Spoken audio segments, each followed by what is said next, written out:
Human life passes by like a drifting evening cloud. Some are born into wealth, while others stumble through poverty.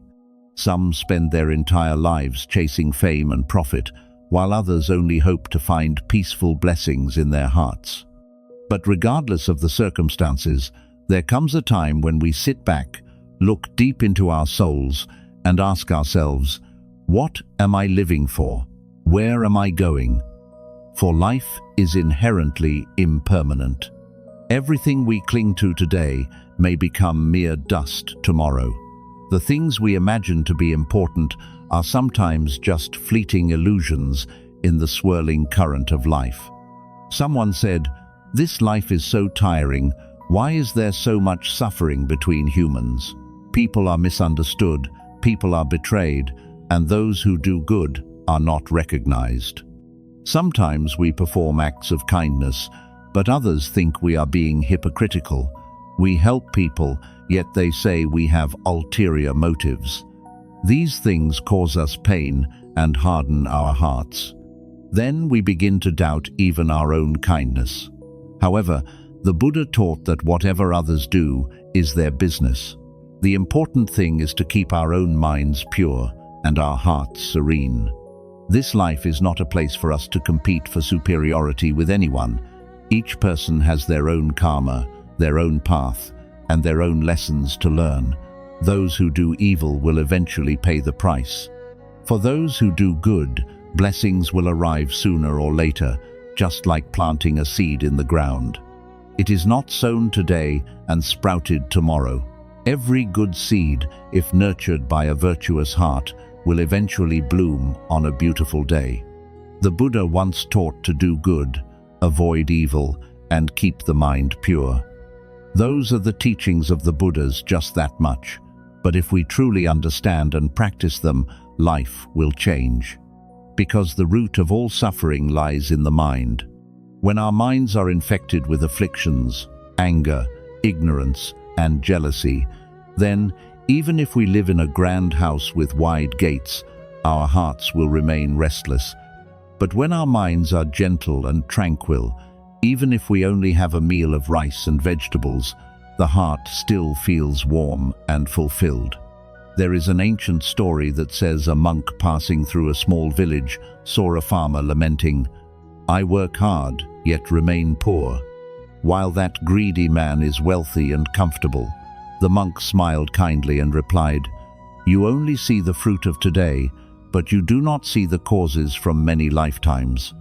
That person enjoys blessings today, but if they do not do good, the blessings will run dry. As for you, if you keep a virtuous mind and sow good seeds, tomorrow the blessings will sprout within you." After hearing this, the farmer was silent for a while and then bowed in gratitude. From then on, he no longer compared himself to anyone. He just quietly worked, lived kindly, and helped others. Many years later, his life became full and peaceful, and everyone in the village loved and respected him. The Buddha taught that happiness does not come from being better than others, but from living according to righteousness, abandoning evil, and doing good. That is the only path leading us to peace and liberation. In every moment, if we know how to stop, breathe deeply, feel our breath, and listen to the echoing temple bell or the sound of a trickling stream, we will feel our hearts gradually settle down. All sorrows, jealousies, and calculations suddenly seem to vanish. Therefore, amidst the turbulent flow of life, remember that there is no need to argue with anyone, no need to try to prove anything. Whatever they do is their business. Each person has their own karmic path. As long as we maintain a virtuous heart, live sincerely, and do good deeds without expecting anything in return, happiness is already present in every breath. When night falls, before closing our eyes to sleep, we only need to sit quietly for a few minutes, breathe gently, reflect on the past day, think of the good things we have done, forgive the mistakes of others, and smile with gratitude because we are still alive to cultivate ourselves every day. That is a simple way of practicing to keep the mind pure and sow good blessings for ourselves and our loved ones. In the hustle and bustle of life, people easily forget that every breath in and out carries within it cause and effect. If we breathe in with anger, the heart will burn like a fire. If we breathe out with gratitude, a cool breeze will spread throughout the body and mind. One who lives in goodness will naturally be surrounded by good things. But whoever lets their mind sink into greed, anger, and ignorance will sooner or later taste the fruit of suffering. Someone once asked, "Why I live virtuously yet still encounter pain?" The Buddha taught that no one can save us except ourselves. Each person is the master of their own karma. Sowing good seeds reaps good fruits. Sowing hatred meets suffering. That teaching seems simple, but understanding it deeply reveals it as the key to unlocking all suffering in life. In life, who hasn't felt injustice? There are diligent, honest people who remain forever poor. There are cunning, deceitful people who live in wealth and abundance. These very paradoxes make humans confused and make faith in the law of karma waver. But karma is not something that happens right before our eyes. It is a long circle that can stretch from one lifetime to another. Today we see an evil person living prosperously. That is because they are enjoying the blessings accumulated from before. As for the retribution of evil karma, when the conditions are sufficient, it will arrive without failing by even a hair's breadth. Like a seed falling to the ground, some seeds sprout early, some need a long time to grow into trees, but no seed is ever lost. The Buddha taught that every action, word, and thought of ours sows a seed.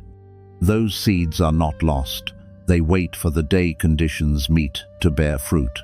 When we give rise to a heart of compassion, helping others without expecting repayment, we are sowing seeds of blessing.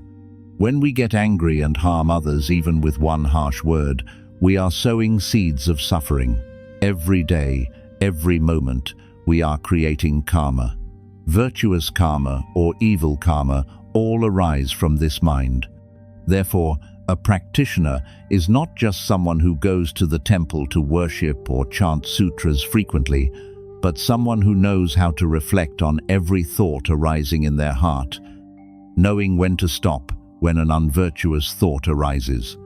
There is a simple yet profound story about Mrs. Tu, who sold vegetables at a rural market.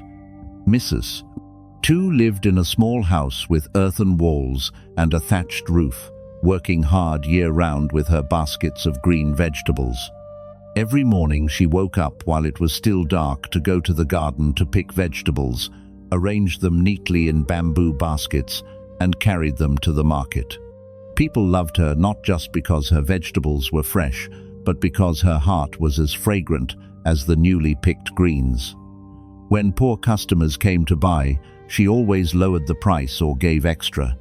Sometimes, seeing a young mother holding a small child, she would wrap the vegetables and say, "Please, take a bit more for the little one to have a full meal." It's a pity. Everyone in the market knew her character.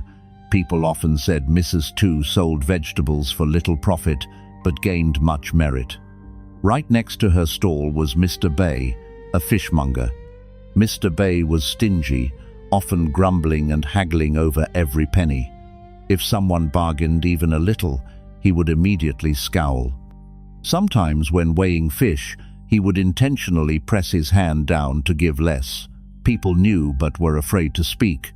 They just avoided buying from him. Seeing Mrs. Tu selling well, he became even more annoyed, and jealousy arose in his heart. He often said, "Giving extra only leads to loss. Doing business like that is just foolish." But Mrs. Tu only smiled kindly. As long as her heart was happy, a little profit was enough. Mr. Bay heard that and shook his head, thinking she was stupid. Years passed, a rainy season came, and Mrs. Tu fell seriously ill. The vegetable baskets were no longer carried to the market each morning. When the news of her illness spread, people in the neighborhood and the market all came to find her. Some contributed a little rice, some brought fruit, some helped cook, some took care of medicine. The whole rural market suddenly bustled, as if there was a common heart wanting to share with the person who had once given them love. In the small house, Mrs. 2 lay on the bed, tears welling up when she saw everyone visiting. She said softly, "I didn't do much. I just saw those who suffered and felt compassion." A few years later, Mr. Bay also fell ill. This time he lay alone. The house was cold and empty. Neighbors heard the news, but no one came to ask. People said he never loved anyone in his whole life, so who would know to come? He lay there remembering old days, feeling regretful. Only then did he understand what Mrs. 2 had once said, "As long as the heart is happy, a little profit is enough," but it was too late. The seeds he sowed for many years now bore the bitter fruit of loneliness. The story of Mrs. 2 and Mr. Bay seems small, but is a clear testament to the law of karma that the Buddha taught. A person who lives virtuously, even without seeking blessings, will still receive them. An evil person, even if they try to avoid retribution, will not be spared, because karma favors no one. It does not come because we pray for it, but because we have sown it. Just like sowing an orange seed results in an orange flower, one cannot expect an apple.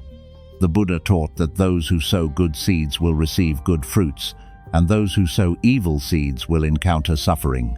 If we understand this deeply in our hearts, we will no longer resent anyone, nor blame heaven or other people, because we know that everything coming to us today is because of what we once created. When we look at everything through the eyes of karma, the mind will settle down, no longer boiling over things that are not to our liking. We no longer worry when we see others doing better than us, nor feel sad when others do bad things. We just tell ourselves, whatever they do is their business. We only need to maintain a virtuous heart and keep the mind bright. Karma is a vivid lesson about the fairness of the universe. No one can run away. No deity rewards or punishes on a whim. Rather, we are the ones who write our own fate through every thought and action. When we know that, the heart will lighten, no longer resentful, no longer calculating, because every time we give rise to a virtuous thought, we have saved ourselves. Every time we give rise to an evil thought, we have burned ourselves with the fire in our hearts. Therefore, to have a peaceful life, one must first know how to regulate the mind. To have blessings, one must first know how to do good, speak good words, and think good thoughts. Amidst a life full of temptations, it is not easy to maintain a virtuous heart. Those who do good are sometimes mocked or taken advantage of. Those who live sincerely are sometimes hurt. But the Buddha taught that a person who sows good seeds, even if misunderstood by the world, should still continue to do good, because that is their own blessing. When we do good, that blessing is not lost. It is like a seed sown in the ground. Even if the sprout is not yet seen, it is silently taking root in the earth. One day, when conditions are sufficient, the blessing will bloom. If one day you feel discouraged because doing good is not recognized, remember Mrs. 2, the vegetable seller. She was not rich in money, but rich in human love. When she was sick, the whole village loved her. As for Mr. Bay, despite having wealth, he was eventually lonely. Karma never errs. As long as we keep the mind pure, do not harm anyone, do not speak cruel words, and do not think bad thoughts, then, no matter how many storms life brings, the heart remains still. In life, the most precious thing is not how much wealth we have, but the peace of the heart. When the mind is at peace, even in poverty, one is happy. When the mind is turbulent, even in wealth, one suffers. To have peace of mind, one must live according to the Buddha's teachings, abandon evil, do good, and keep the mind pure. Those are the three fundamental things that the Buddha reminded us of throughout his life. Now, let us sit still for a moment, close our eyes, take a deep breath in, and then breathe out very slowly. Feel the breath coming in and out at the tip of the nose. Listen to the beat of your own heart. Let all sadness, anger, and jealousy slowly vanish with the breath. Think of the people you once hurt and send them an apology. Think of those who caused you suffering and send them forgiveness. When the heart knows how to be grateful and how to forgive, blessings will naturally arise. The Buddha taught that one virtuous thought can dissolve 1,000 evil things. When we maintain a virtuous thought in the heart, the light of compassion will spread like a lamp, lighting up the dark night. If each of us maintains that lamp, this world will have much less suffering. Therefore, in every breath, in every small deed, remember the Buddha's words. Sowing good seeds reaps good fruits. Sowing hatred meets suffering. Every morning when waking up, tell yourself, today I will speak lovely words, do good deeds, help people within my ability, and not resent life. That is the way we are creating blessings, nurturing a peaceful mind, and sowing good seeds for the present and for the future. Live like Mrs. Tu, selling vegetables quietly but virtuously. Do not be like Mr. Bay, calculating but lonely. Live simply, honestly, love people, and let go of jealousy. When we know that karma operates in every breath, we will live more mindfully, more gently, and the heart will naturally feel lighter. Remember that whatever others do is their business. Each person has their own karmic journey. We do not need to fix others, we only need to fix ourselves. We do not need to look at the faults of others, we only need to illuminate our own minds. When the mind is bright, life will be bright. When the mind is virtuous, life will be virtuous. And when we live in goodness and peace, liberation will naturally come, because, as the Buddha taught, no one can save us except ourselves. In this life full of competition and noise, humans are easily swept into the vortex of endless desires. Everyone seeks happiness, but looks for it outside. The poor wish for money, the rich want power, the powerful long for respect, and those respected fear losing what they have. Thus, human hearts are caught in the cycle of wanting and fearing. When we have little, we worry it's not enough. When we have enough, we worry about losing it.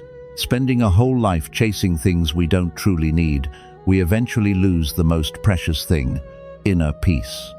The Buddha taught that a person who receives little yet feels content is a happy person. That saying is like a gentle bell ringing amidst the winds of life. Contentment is not about giving up effort, but about knowing when to stop. Contentment is the greatest wealth, because when the mind feels content, it lacks nothing more. People imagine happiness is having a lot, but in reality, happiness comes when we are no longer dominated by cravings. A content mind makes life sufficient. A greedy mind makes life forever lacking. In today's world, where material things are prioritized, everyone wants to be a bit better than others, better in money, better in houses, better in cars, even better in reputation. But the more we strive for more, the more tired we get. The more we have, the more we fear losing. Many people work without rest their whole lives, accumulating bit by bit, only to discover one day they have traded their health, youth, and relationships just to hold on to things they cannot take with them when they close their eyes. There are wealthy people who suffer from chronic insomnia. There are those with brilliant fame, but empty hearts. There are those who possess everything but no longer know what joy is, because their minds do not know contentment. The Buddha taught that the root of suffering is greed. Greed is not just for money, but also for fame, power, love, beauty, and even the praise of others. When greed arises, we lose our freedom. We are controlled by our own desires. A person with much greed fears much, worries much, and suffers much. A person who is content is peaceful, at ease, and light-hearted. It is not that a person with little knows contentment, but a person with wisdom knows contentment.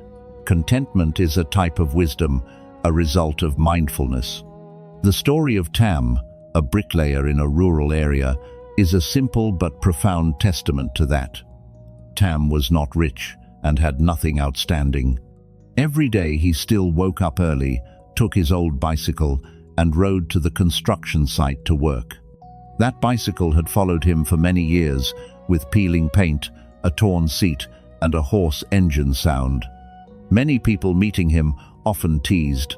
Tam changed to a new bicycle to look more elegant. Riding this bicycle looks so old. He only smiled kindly. This bicycle still runs.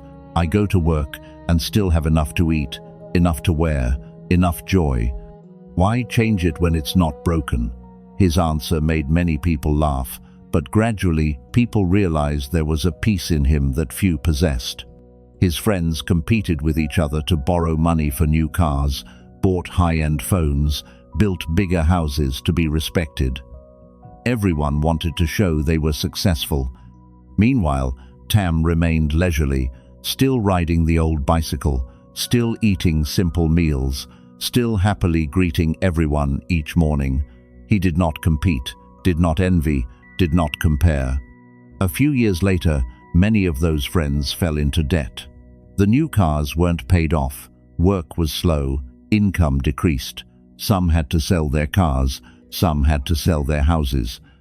Meanwhile, Tam remained the same. The old bicycle still ran, he still went to work, still had enough to live. People asked him, "You're truly something. Why are you never short of money, not suffering like us?" He only smiled.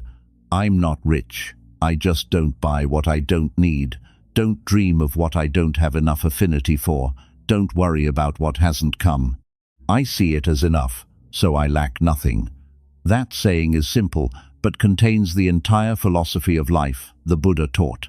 The Buddha said, "Contentment is the greatest wealth." A content person, even lying on the ground, feels peace. A person who is not content, even living in a jade palace, still suffers. When we know contentment, greed vanishes. When greed vanishes, natural peace exists. True wealth does not lie in how much we have, but in how much we need to feel joy. Some say, if everyone were content, the world would not develop. But in truth, contentment is not about stopping effort, but about doing one's best in mindfulness without being attached to the result. A content person still works, still strives, but they do it for joy, not out of ambition. They use material things, but do not let material things control them. They enjoy life, but are not slaves to desire. That is true freedom. In the Anguttara Nikaya, the Buddha taught that contentment is the greatest treasure, because when content, we are no longer dominated by desire, but can live in freedom, unattached. A person with contentment is like someone who knows their boat is small, so they do not sail into the great ocean. They choose to stay near the shore, peacefully watching the waves. Meanwhile, the person who is not content, even with a large boat, still sails further and further away, eventually getting lost in the storm without knowing the way back. Happiness is actually very simple. It lies in a meal with laughter, in a morning cup of tea, in the eyes of a loved one, in a cool breeze blowing after a long, tiring day. But when greed arises, we no longer see those things as precious. We want more, want better, and thus we lose the joy of the present. The Buddha taught that greed is the root of suffering. When the mind knows contentment, suffering dissolves. Look back at ourselves. Isn't it true we once had everything we used to dream of, but then still felt lacking? Isn't it true we once wished for a house, a car, a job, a lover, but when we achieved them, we felt it wasn't enough? It is because of the bottomless pit of greed that humans suffer constantly. To end suffering, one must learn to stop. To know how to stop is to know contentment.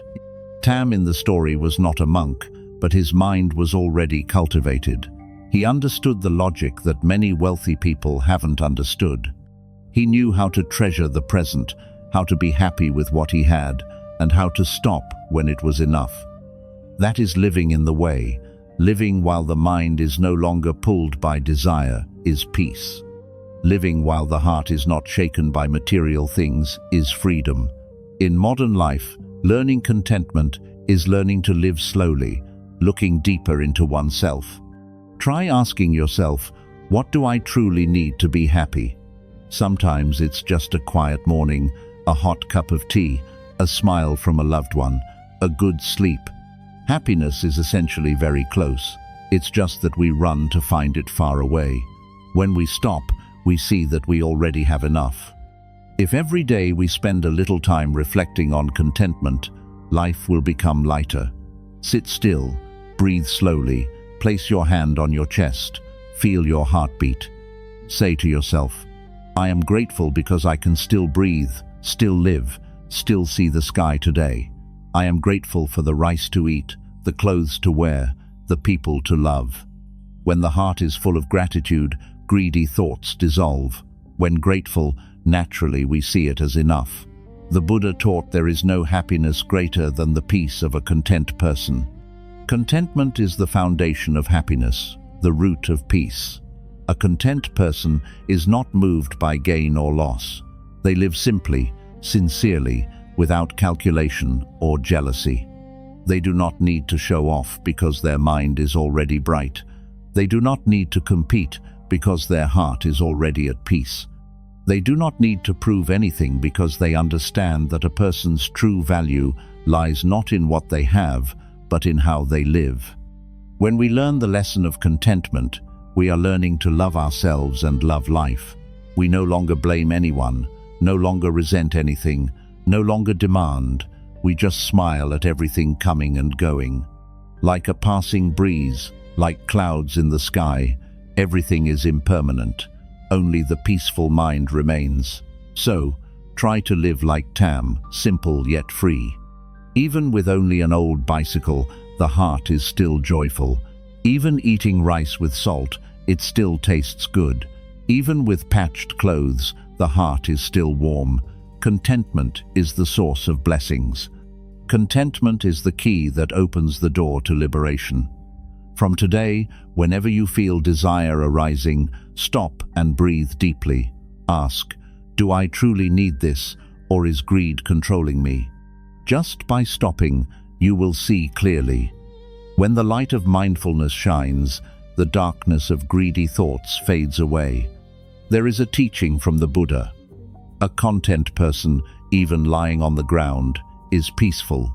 A person not content, even in heaven, does not find happiness. Contentment is a virtue, a wisdom, the path leading to peace and liberation.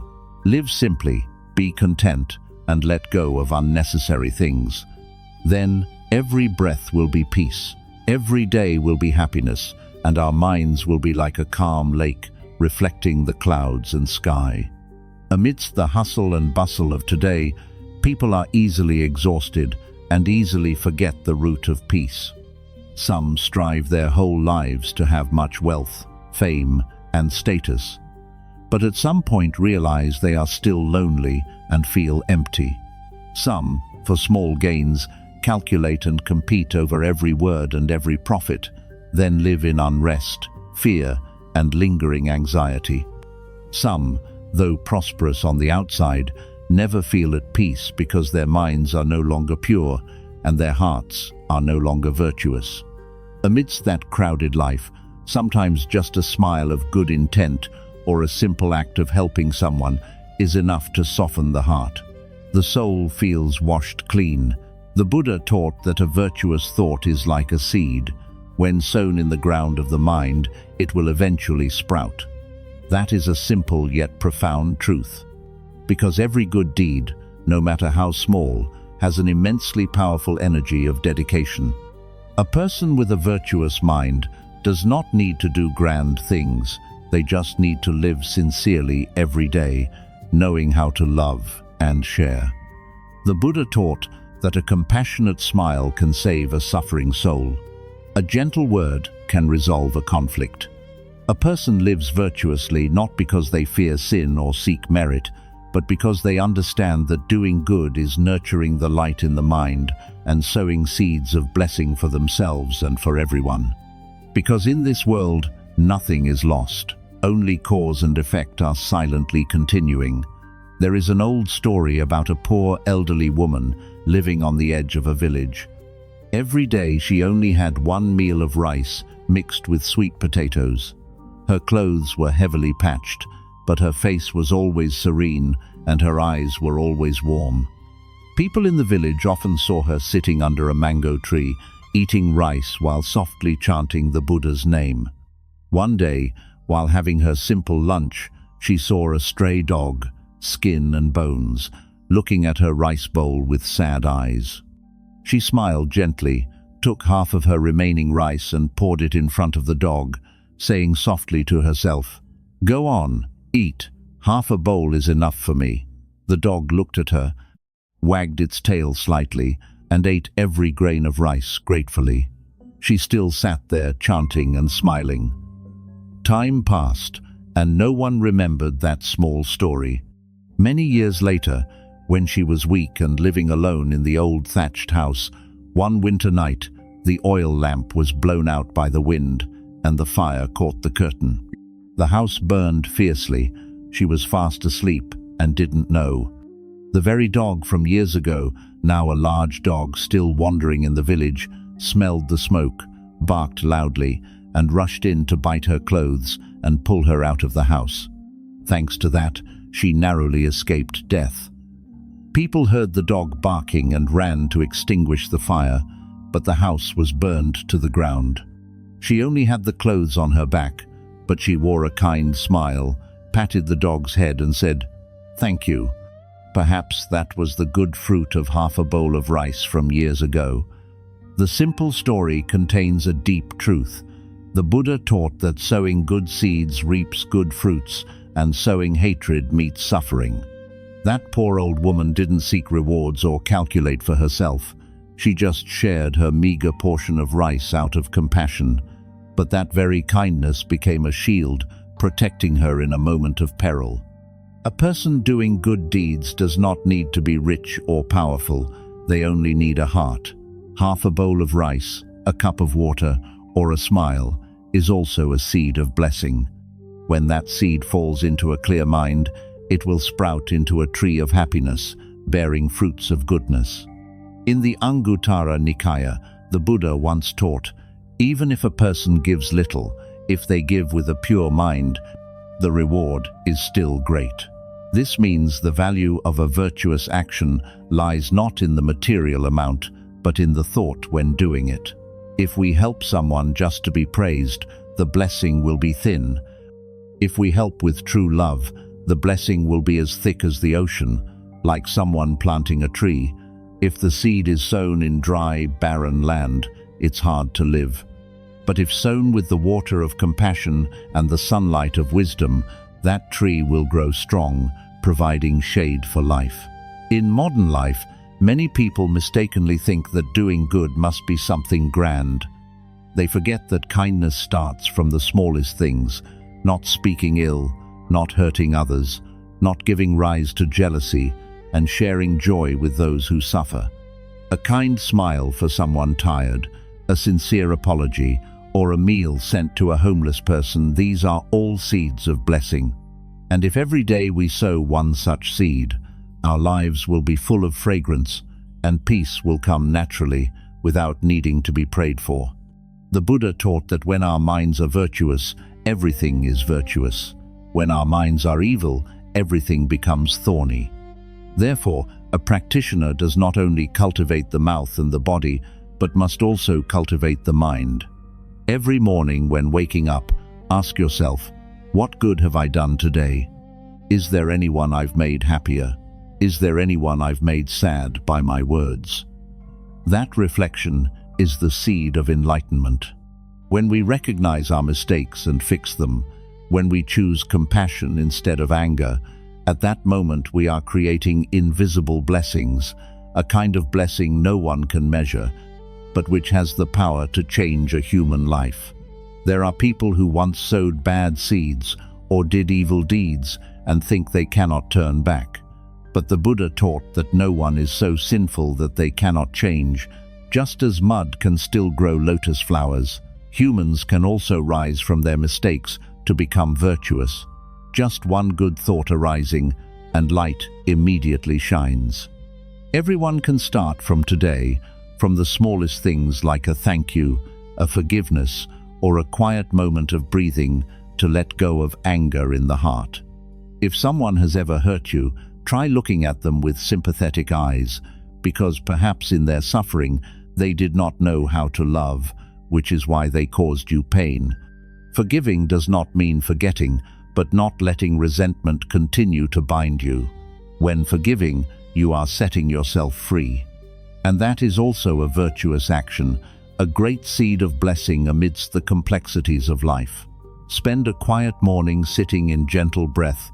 Close your eyes, feel every heartbeat, every breeze touching you.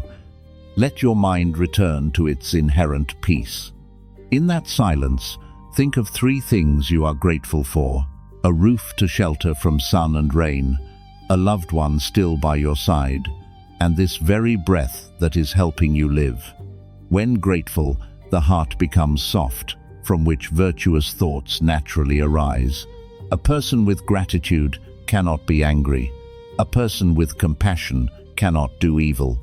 The Buddha once taught that one who lights a lamp for another also lights up themselves. When we do good, not only does the other person receive it, but we are also illuminated and warmed.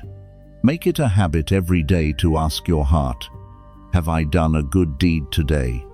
Even if it's picking up a piece of trash, even if it's smiling at a stranger, even if it's just keeping the mind from anger during a conflict, all are virtuous actions. Do not look down on small deeds, because blessings do not come from grandiosity, but from sincerity. Then there will come a time when you realize that the person who lives virtuously is the happiest person. Not because they gain much, but because they lose little. Not because they are prosperous, but because they know how to let go. When there is no more greed, hatred, or anger, the heart is like still water. Even if the winds of life blow, there are no ripples. Such a person brings peace wherever they go. And when night falls, before sleeping, join your hands and chant the Buddha's name, dedicating the merit to all sentient beings. Silently say, "May everyone be peaceful. May my mind always maintain a virtuous heart." At that moment, the breath will become lighter, sleep will be more peaceful, and your life will gradually become brighter and more beautiful. The Buddha taught that a person sowing virtuous seeds is like a person planting a tree under the sun. Today we sow, tomorrow we may not yet see the fruit, but when conditions are sufficient, the flowers of blessing will bloom and the shade will spread.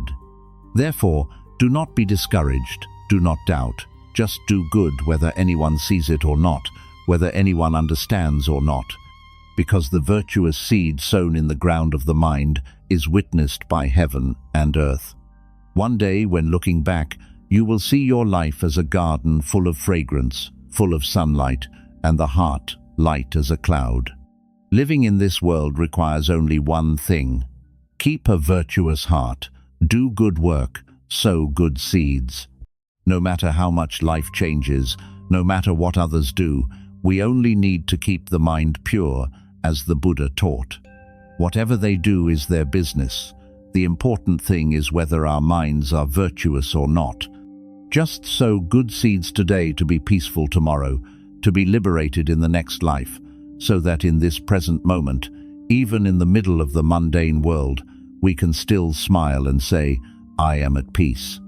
Amidst a life full of competition, where everyone wants to be recognized, praised, and respected by others, we often forget that the truth of life lies not in who is better than whom, but in who knows how to bow at the right time and who knows how to live humbly amidst rumors and gossip.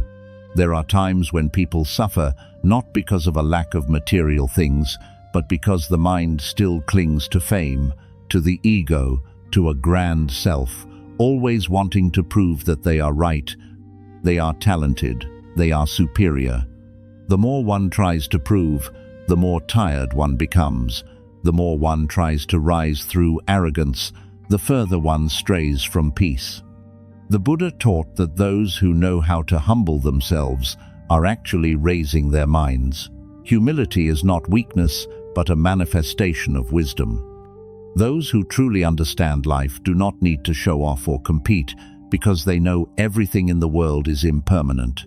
Today we are superior, tomorrow we may be inferior. Today we are honored, tomorrow we may be forgotten. What remains is only the attitude we have toward life, a mind that knows how to be humble, how to listen, how to understand, and how to let go of the ego. A person with humility is like a low field, always receiving water from all sides. On the contrary, an arrogant person is like a high mountain peak, standing alone in solitude, with no one coming near and no one daring to listen. In Buddhism, arrogance is one of the 10 fetters that bind humans to the cycle of birth and death, because when we are arrogant, we cannot learn, cannot open our hearts, and cannot recognize the truth. Conversely, humility is the first step toward enlightenment, because only when we realize we are not enough can the mind open to receive the light of wisdom. Someone asked, "Teacher, why is it that the more I study the way, the smaller I feel?" I smiled and said, "It is precisely when you feel small that you are truly great, because that vision comes from wisdom, not from low self-esteem. A foolish person often thinks they know everything, while a wise person always sees they are not enough. That is the difference. Humility is the pinnacle of understanding, because only one who understands deeply knows how to take a step back. Only one with wisdom knows how to yield words, yield portions, and yield victory. The Buddha taught that learning to act with humility, whether rich or poor, will radiate light. That saying seems simple, but contains an entire path of cultivation. A person with wealth who knows how to be humble has infinite blessings. A person with status who knows how to lower themselves will have enduring blessings. Because when we voluntarily lower the ego, we are sowing seeds of harmony, moving human hearts, and liberating ourselves from the prison of arrogance. Once upon a time, there was a man named Hoa who was the best carpenter in the region. He was sought out by many in the village to fix houses, make tables, and build cabinets. Every one of his works was exquisite, sturdy, and had a soul. People said, "Wherever his hands touch, the wood seems to come alive." Everyone thought a talented person like him must be very arrogant. But surprisingly, Mr. Hoa always spoke gently and modestly, calling everyone neighbors and brothers, and never considered himself better than anyone. He had many students. One day, a young student new to the profession, while sawing wood, completely cut a precious plank that Mr. Hoa had to buy from afar. Everyone witnessing thought he would be angry, but he just gently came close, placed his hand on the student's shoulder, smiled and said, "I once made mistakes like you." Then he took back the saw, showing how to measure and how to gauge the ruler bit by bit. The student had tears in his eyes from being moved. Mr. Hoa did not just teach the trade, but taught the person. The saying, "I once made mistakes like you," seems ordinary, but contains a profound wisdom. It is the words of one who has gone through enough ups and downs, enough mistakes, to understand that no one in this world is perfect. Mr. Hoa's humility did not diminish his reputation. On the contrary, it made the whole village respect him. People came to learn the trade, but learned the way, learning that being talented lies not in doing well, but in knowing how to sympathize with the mistakes of others. One day, a merchant from another province came, wanting to hire him to do the interior for a temple. Mr. Hoa was then over 60, weak, and his hands trembled. The merchant said, "You are old now, let me find someone younger." He only smiled. Old or young can both learn if they have the heart. Then he introduced his students, giving instructions for every detail. When the temple was completed, the abbot, out of gratitude, invited him to the inauguration ceremony. He sat quietly in a corner watching his students being praised, with only a kind smile in his heart. He knew the greatest blessing of his life was having passed on the practice of humility to others.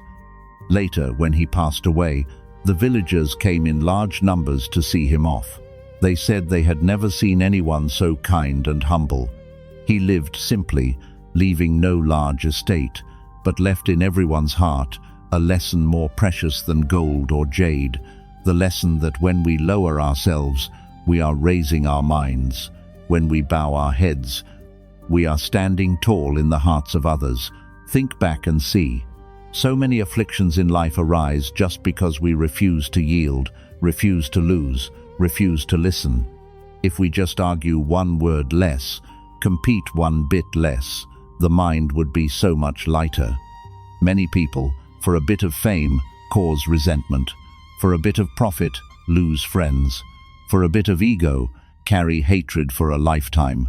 But who is better than whom? Because in the end, everyone returns to dust. People remember us not because we defeated anyone, but because we lived kindly, with respect and humility. In Buddhism, humility is also a form of selflessness.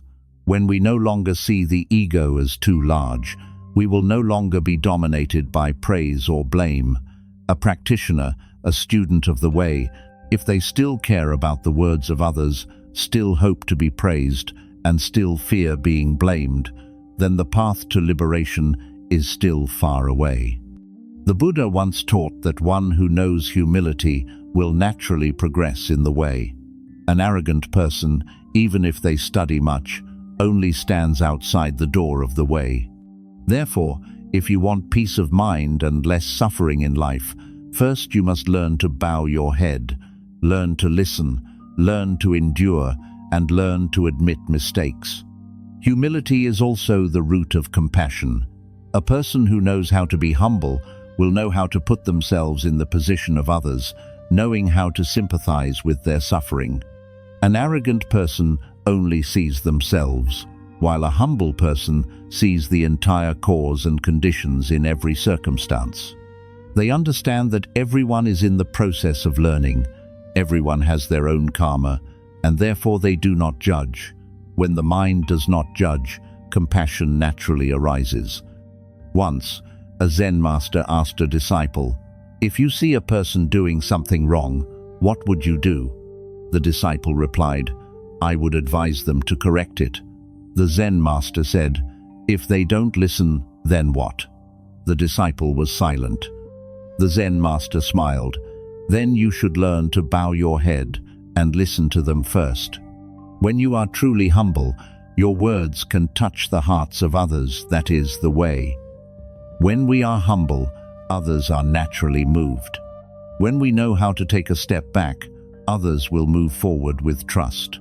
A wise person doesn't need to say much, they just live kindly and quietly, yet their light still spreads naturally. You see, human life is like a stream. Water always flows toward the low places, but it is water that makes rivers and oceans. If water only wanted to stay in high places, it would dry up. Humans are the same. Whoever knows how to lower themselves can contain much love. Whoever knows humility lives amidst the world without storms in the heart. If today you find yourself looked down upon or judged by someone, don't be quick to resent. Look back to see if there is arrogance in your own heart, if you are hoping for too much recognition, because sometimes our suffering does not come from others, but from our own ego. When we stop wanting to be superior, we immediately feel light. When we know how to say thank you instead of why me, the mind immediately feels cool. Amidst the world, a truly strong person is not the one who wins every argument, but the one who dares to step back to keep peace, dares to be silent to keep the mind pure, and dares to admit wrong to keep righteousness. Humility is the sturdiest inner strength. It makes us calm beyond praise and blame, not arrogant when praised, and not low-spirited when criticized. Now, if you can, try to close your eyes, breathe in deeply, breathe out slowly, and feel the breath like a peaceful river flowing through your body. In each breath, tell yourself, I am grateful to life. I learn humility. Every time we breathe in with gratitude and breathe out with humility, the body and mind will be light as drifting clouds. You can practice this every morning. Before speaking, stop for a second to listen. Before judging, think for a second to understand the person. Before being proud of yourself, remember that all achievements are a gathering of conditions. No one succeeds alone. When we live with humility like that, we will see everyone around becoming more lovable and everything in life becoming lighter. Finally, remember that the more understanding a person is, the more humble they are. The more humble, the greater the blessings. Because as the Buddha once taught, wisdom is the lamp that illuminates the path, while humility is the cup that helps us catch that light. If the cup is turned upside down because of arrogance, then no matter how brilliant the light, we receive nothing. So, learn to live like Mr. Hoare, the kind carpenter. Know how to bow before life, but do not bow before evil. Know how to yield, but do not be submissive toward what is wrong. Be humble, but do not lose self-respect. When we maintain that heart, even if life changes, we still stand firm in peace. The Buddha taught that those who know how to be humble have blessings as immeasurable as the ocean. So every day when we speak gentle words, when we know how to apologize, and when we know how to listen, we are creating blessings. That blessing is not far away, but lies in every word, every action, and every thought that knows how to bow. In this life, whatever others do is their business. We only need to keep our own minds pure, live humbly, and do good that is already cultivation. When we are humble, we do not need to prove we are right, because the truth radiates itself. We do not need to compete, because peace of mind is the greatest victory. When we learn that, we will see that joy is no longer far away, but in this very breath, in this very smile, in every second of living kindly, humbly, and being grateful for life. Amidst the competitive and hurried life of today, sometimes we keep running after grand things and forget a very simple one: gratitude. People today often live fast, speaking fast, acting fast, even emotions are fast. They easily feel tired, sad, and disappointed, but rarely stop to see how many things in this life are worth being grateful for. Some live their whole lives only worrying about making money and seeking fame, but when they sit back in the middle of the night, they realize their hearts are empty. Not because of a lack, but because they have lost the root of blessings, which is gratitude. The Buddha taught that one who knows gratitude is one who has wisdom. One who is ungrateful is one who easily creates karma. That teaching is like a torch, illuminating those who are lost in the labyrinth of life.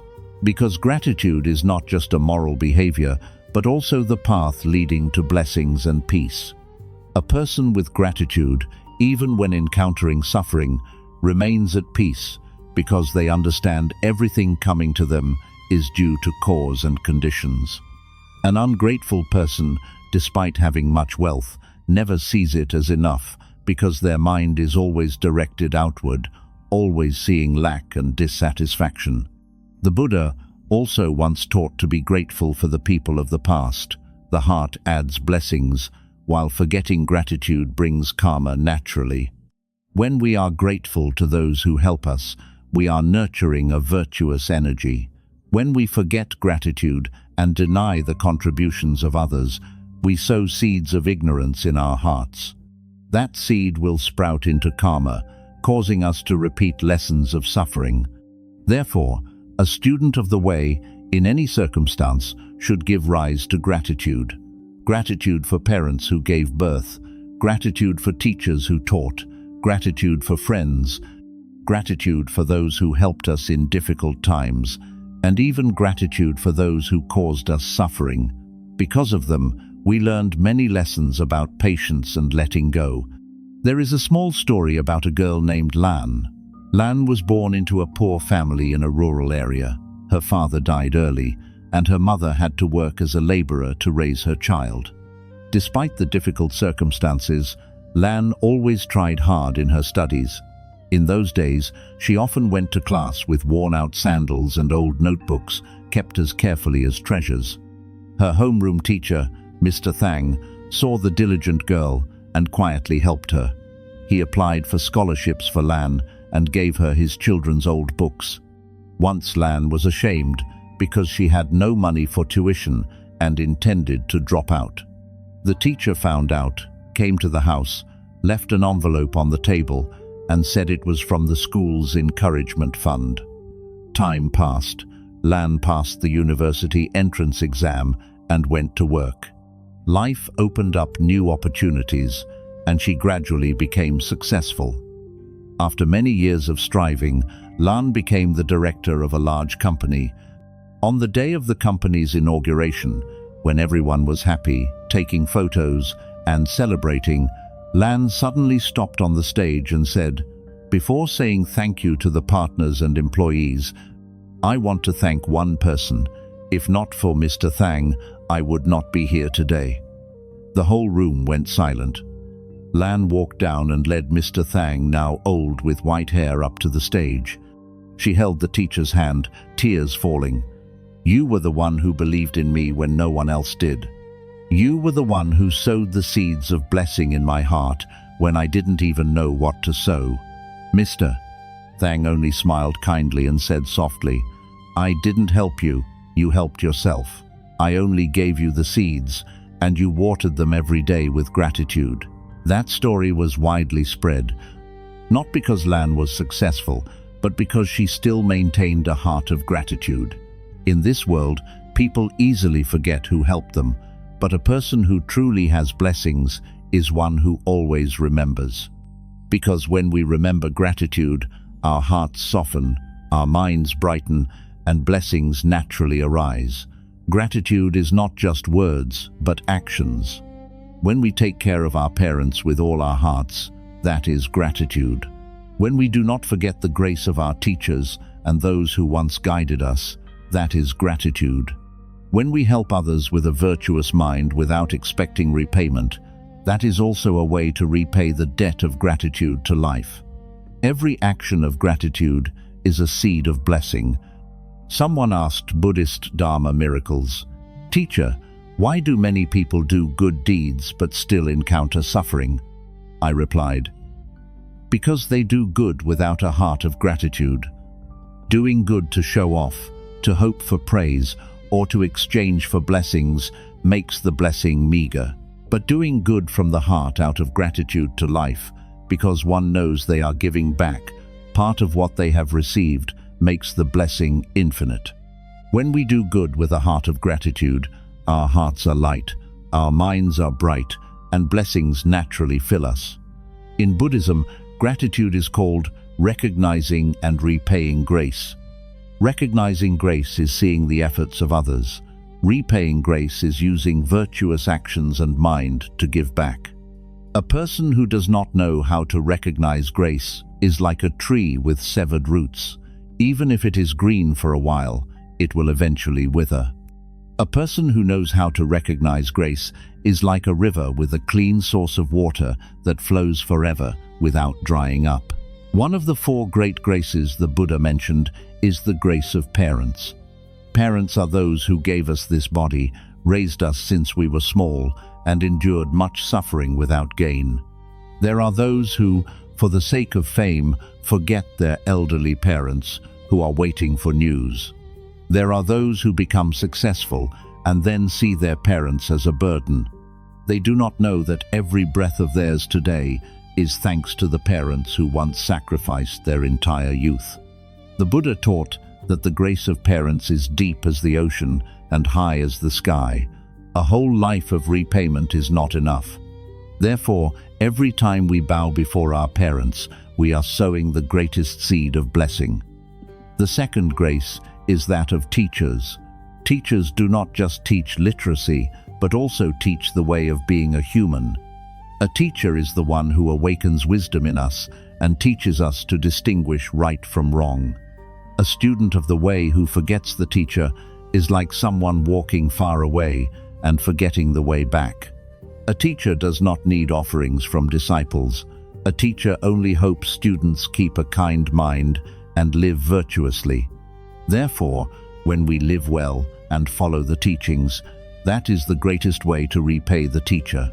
The third grace is social grace, the grace of those around us.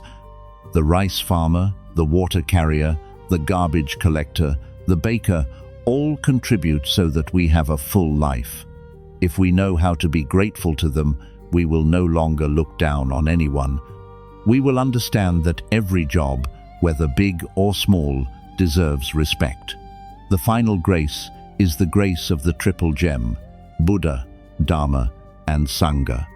Without the triple gem, we have no path of cultivation, no light to illuminate the way amidst the darkness of ignorance. Therefore, every time we hear the Dharma and chant the Buddha's name, we should give rise to gratitude. Gratitude for having the affinity to meet the way. Gratitude because, amidst countless cycles of reincarnation, we still have the opportunity to hear the Buddha's words. A person with a heart of gratitude will see this life as a miracle.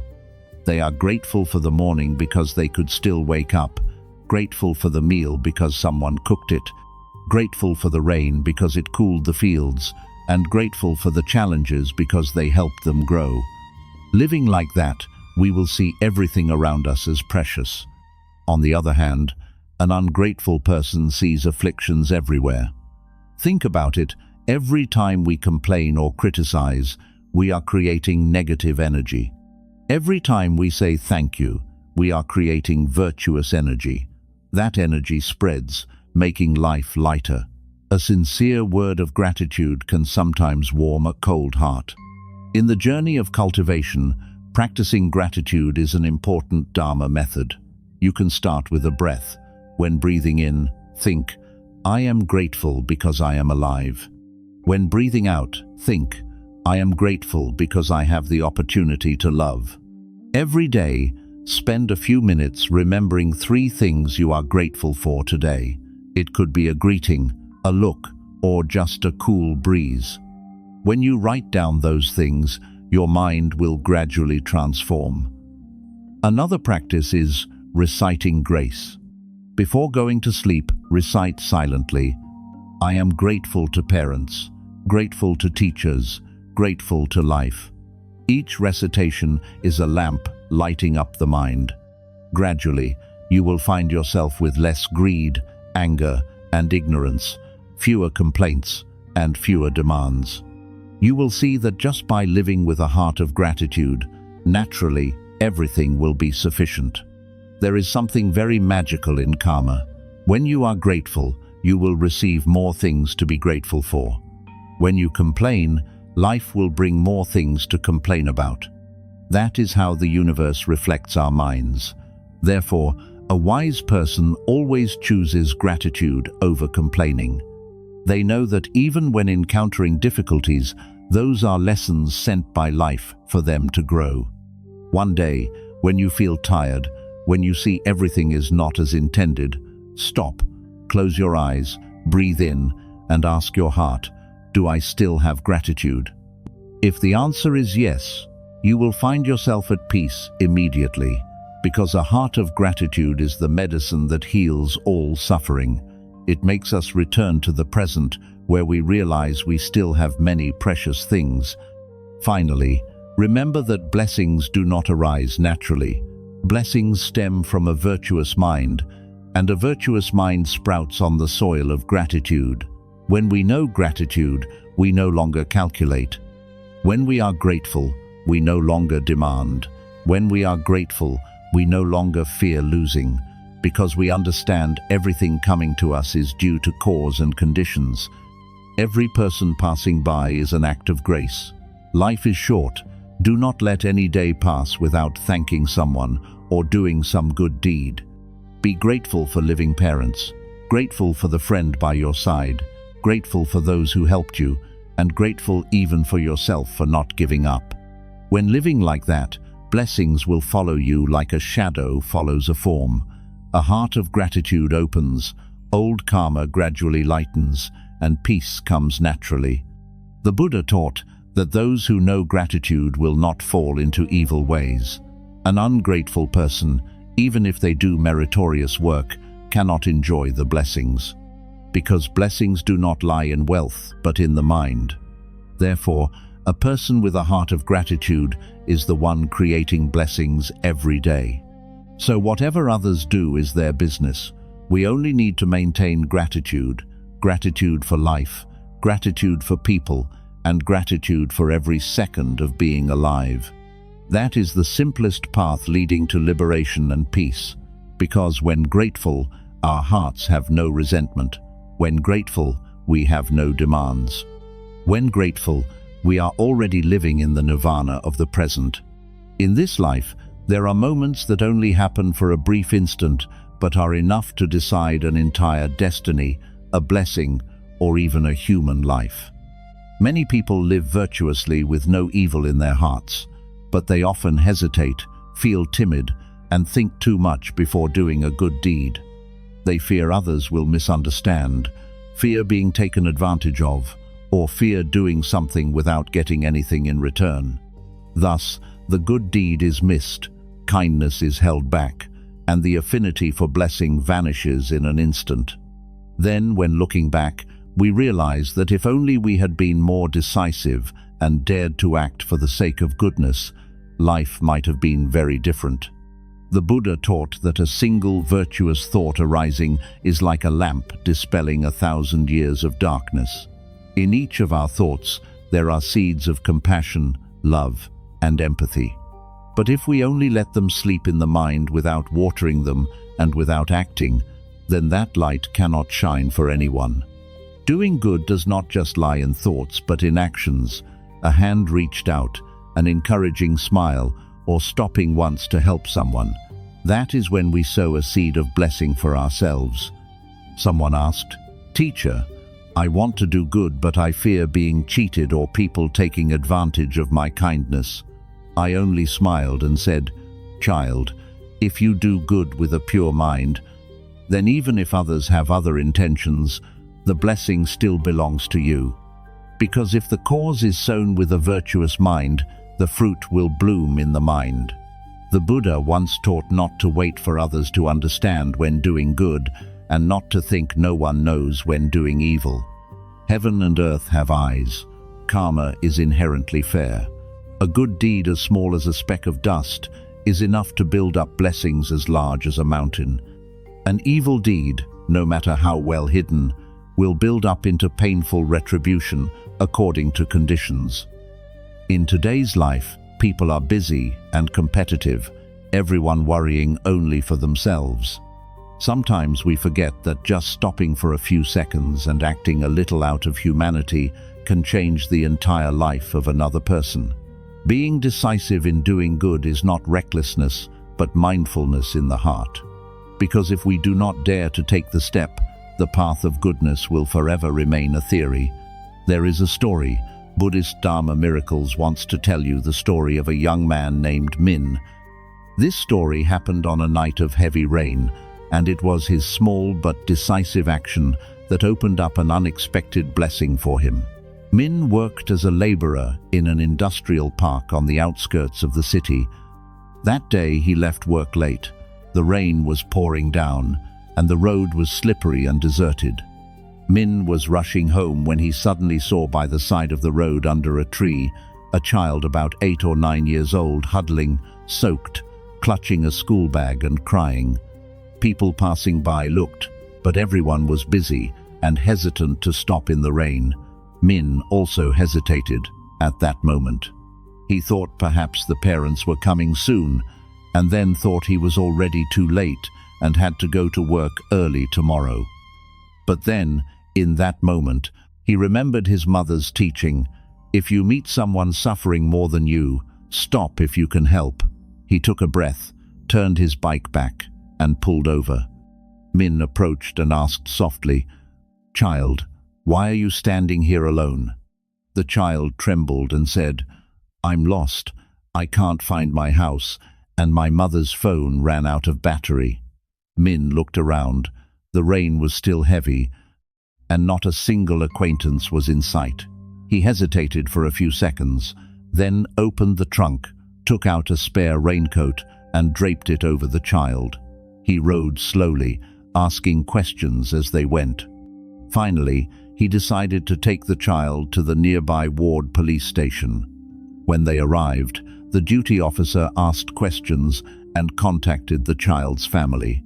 The father rushed in, soaked with water, hugging his child in tears. He thanked Min profusely, but Min only smiled. "I also got lost once as a child, so I understand the feeling. I'm just glad I could help." He left in a strange peace. Time passed and Min encountered a crisis. The company where he worked downsized and his contract was terminated.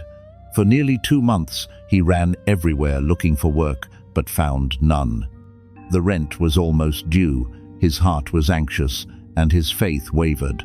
One day, while sitting in a small cafe waiting for an interview, he happened to meet a man who came to talk to him.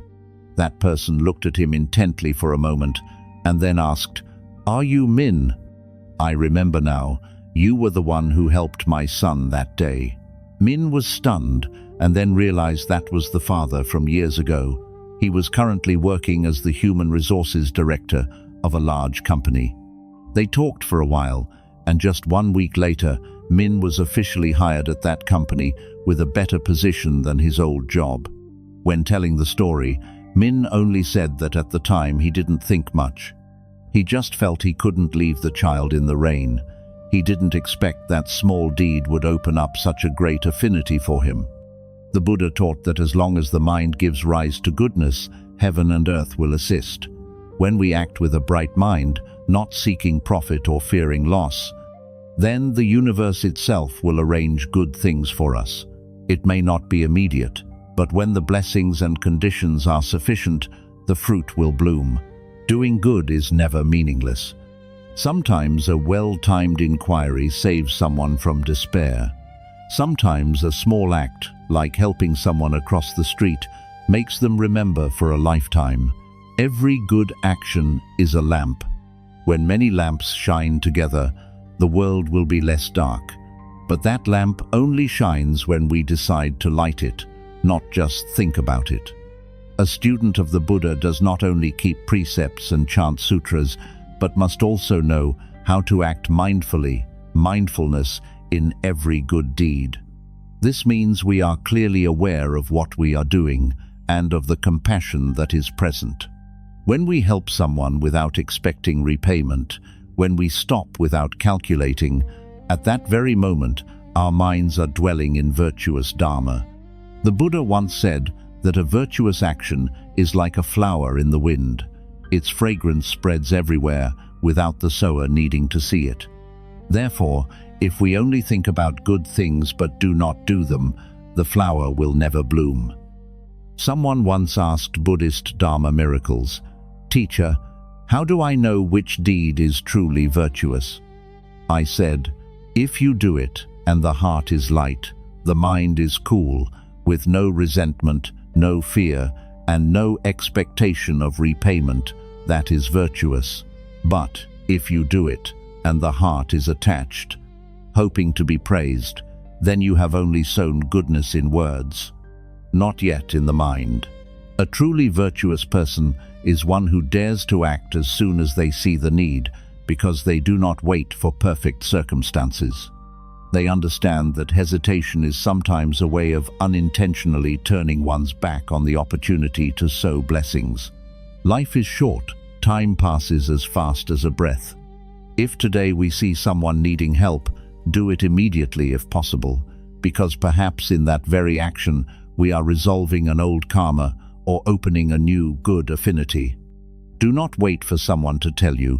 Do not fear what others think. Whatever they do is their business, as long as your mind is bright. The Buddha taught that when the virtuous mind arises, blessings follow like a shadow that does not leave the form. Doing a good deed, no matter how small, is still better than 1,000 promises of goodness that are not fulfilled. After hearing Min's story, someone said, "If everyone were like him, the world would be much warmer." Indeed, warmth comes not from material things but from the human heart. When we are decisive in acting virtuously, we are lighting in our hearts the fire of faith, of love, and that very fire will warm other souls. Now, if possible, stop for a few minutes, close your eyes, take a very deep breath, and then breathe out very slowly.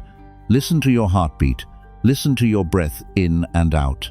In that breath, we feel our hearts settle down.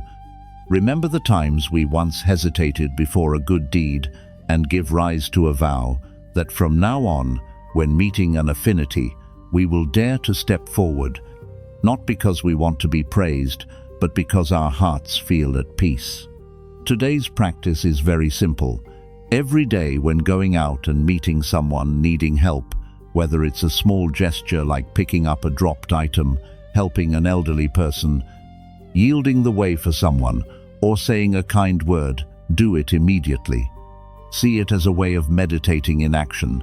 Every good deed is a time we train the mind, a breath of mindfulness. When we act with a bright mind, the body will be light, the heart will be joyful, and blessings will increase. When night comes, before going to sleep, you can place your hand on your chest, take a deep breath, and ask yourself, what good deed did I do today? Even if it's a small thing, smile with gratitude. That very moment is when blessings sprout in the mind. A wise person never hesitates in doing good because they understand that every time they do good, they are sowing seeds of peace for the future. Heaven and earth do not fail the person with a bright mind. Doing good and then forgetting is like rain soaking the earth. Doing evil and then fearing is like fire burning the hand. As long as we live with a decisive heart, daring to act for the sake of goodness, life will naturally be joyful and expansive. The Buddha taught that the wise person who performs virtuous acts does not seek blessings, yet blessings come naturally. The unwise person who seeks blessings but does not perform virtuous acts finds that blessings do not materialize. That saying is a reminder for all of us. Do not just pray for peace, but create peace with your own actions. Therefore, for those who are hearing these words, if there is a seed of kindness in your heart, please do not let it sleep. Water it with action. When we are decisive in doing good, we are deciding to sow seeds for happiness. And when we sow enough good seeds, this life will become a garden full of the fragrance of blessings. In today's turbulent life, perhaps each of us has felt caught in the inescapable vortex of greed.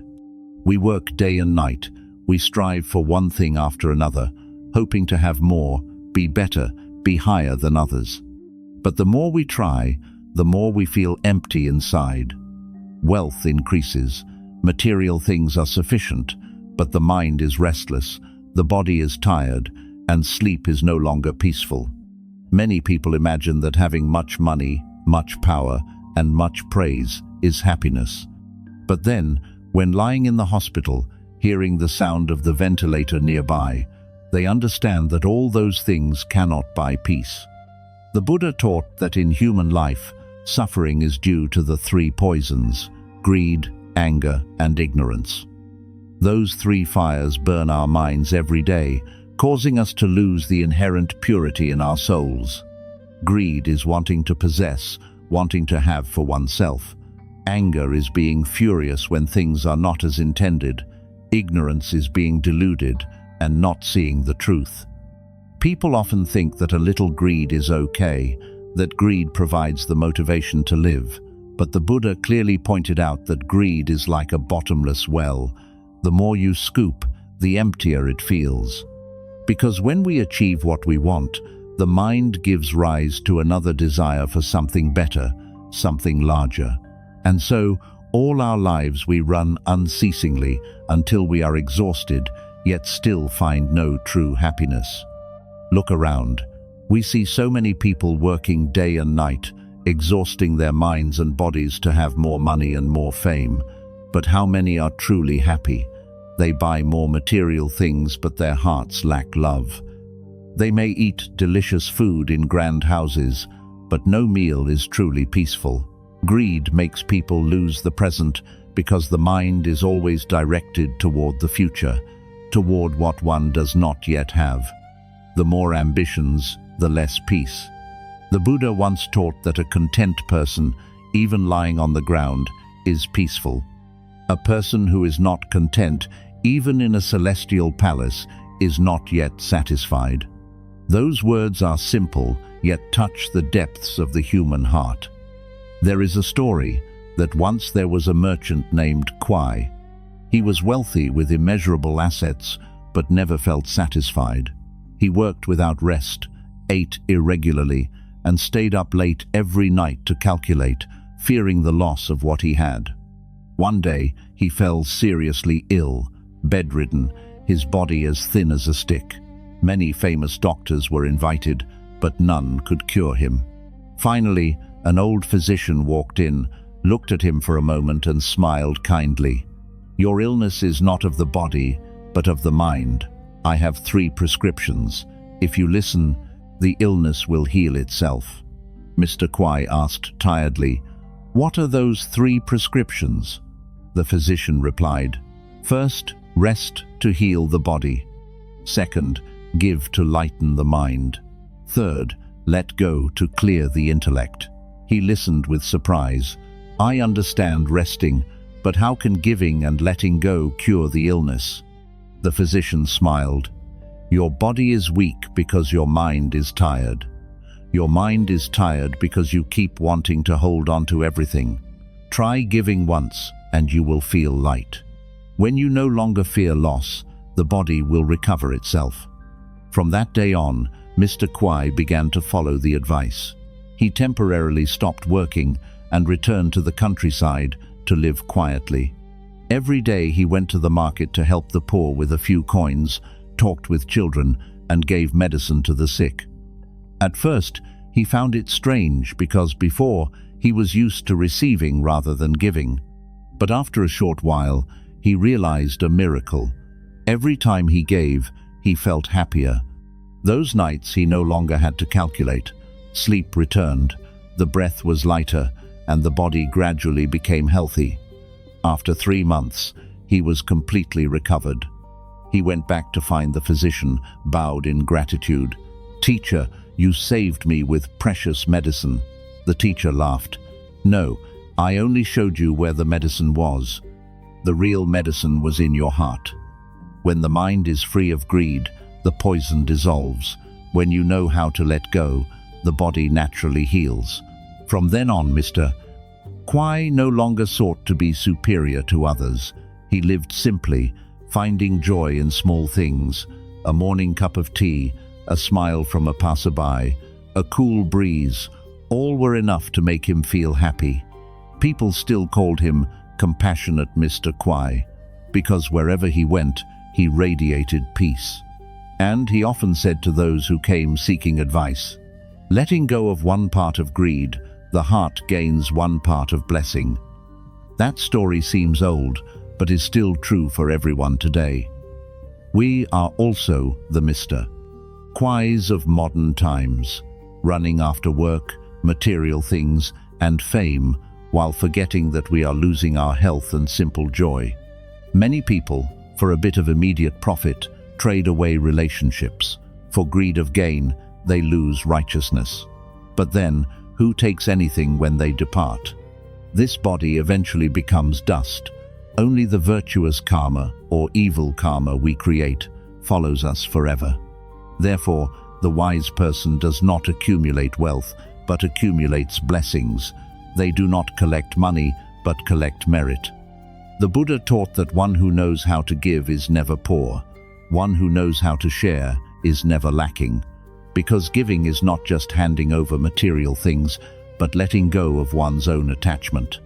When we give, the heart expands, the light of compassion spreads, and blessings naturally find us. A kind word, a virtuous action, a shared smile are all ways we dissolve greed and lighten the karma of the mind. Someone asked, "If I am not greedy, will I lose the motivation to live?" No, because letting go of greed does not mean giving up striving. Striving for happiness, for helping people, and for self-perfection is precious. But striving with a content mind, without attachment, and without envy, that is the middle path the Buddha taught. Remember that greed is like the thirst from drinking seawater. The more you drink, the thirstier you become. The more ambitions, the less happiness. True happiness does not come from how much we have, but from how much we can feel. A person eating plain rice with salted pickles, but with a peaceful mind, is still happier than someone sitting at a grand banquet while fearing loss. When we let go of greed, life becomes expansive, and every moment becomes a joy. To heal the heart of greed, we can start with small practices. Every morning, spend a few minutes in quietude. Breathe in deeply, breathe out slowly, and reflect on the phrase, "I am content." Feel the breath in and out. Feel the body still alive, still healthy, still able to see loved ones. Hear the birds, hear the wind. That is already a blessing. Every day try to give something, not necessarily money. It could be a word of encouragement, a smile, or simply forgiving someone. When we give, we are detoxifying our own minds. In the evening before sleep, sit quietly, close your eyes and ask, "Did today's food make anyone sad because of my greed? Did I hurt anyone because of my desires? If so, say softly in your heart, 'I'm sorry, please let me learn to let go.' Just a little bit like that every day, and the mind will gradually become clear, and greed will no longer master you. One who lives with contentment is the wealthiest. Wealthy because they are no longer controlled by material things and no longer chase after vanity. They are happy with a simple meal, happy seeing their children healthy, moved by the hearts of others. They may not have much wealth, but they have the greatest treasure, peace. As for those who are not content, even with silver and gold filling the house, they still feel lack, still fear loss, still suffer. Therefore, the Buddha taught that letting go is not losing, but regaining freedom for the mind. When the mind is free, we truly live. If you are still tired from holding on to too much, or fearing loss of too much, remember the story of Mr. Kwai. The 3 prescriptions of his life: rest to heal the body, give to lighten the mind, let go to clear the intellect, are also the 3 precious medicines the Buddha gave to sentient beings thousands of years ago. Learn how to rest properly, not just for the body but for the mind. Learn how to give without needing to receive back, because giving is the way for the mind to open up. And learn how to let go of hatred, let go of jealousy, let go of attachment. When you let go, you will see the heart as expansive as the sky, light as an autumn breeze, bright as a dewdrop on a leaf. In this peaceful breath, we can silently recite, letting go of one part of greed, the heart gains one part of blessing. That phrase is not just a reminder, but a path of cultivation. Whenever we feel the mind wanting to possess or compete, stop and reflect. Is this truly necessary? Does it bring me peace? If not, smile and let it go. Because happiness is not anywhere far away, but in the moment we choose to let go. And when we live like that, the world naturally becomes gentle. People around us also enjoy the peace from the gentle energy in our hearts. That is the greatest blessing, the blessing of letting go of greed. The Buddha taught that a person who knows contentment is the wealthiest person in the world. When we live with contentment, our minds will be bright, our intellect will be clear, our bodies will be healthy, and our lives will be peaceful. Like Mr. Kwai of old, from a sufferer of greed to a person free through letting go, I wish to send you a small reminder of compassion. In life, no one takes anything with them. Only blessings and karma follow forever. So choose to accumulate blessings by living virtuously, being content, and letting go of greed. Give a little love, let go of a little attachment, rest a little for the body and mind to heal. Then you will see peace is not anywhere far away, but right in this breath. Take a very deep breath, smile, and say to yourself, I am content, I am happy. In this life, each of us has experienced times when our hearts felt heavy with a sense of lack. Sometimes it is a lack of money, sometimes a lack of love, sometimes the lack of a hand to hold us in lonely moments. As the years go by, humans tend to grasp tighter, fearing loss, fearing disadvantage, and fearing others will have more than them. We forget that there are things we only truly possess when we give them away. Many people live their whole lives in worry, trying to accumulate much wealth, but eventually find their hearts empty.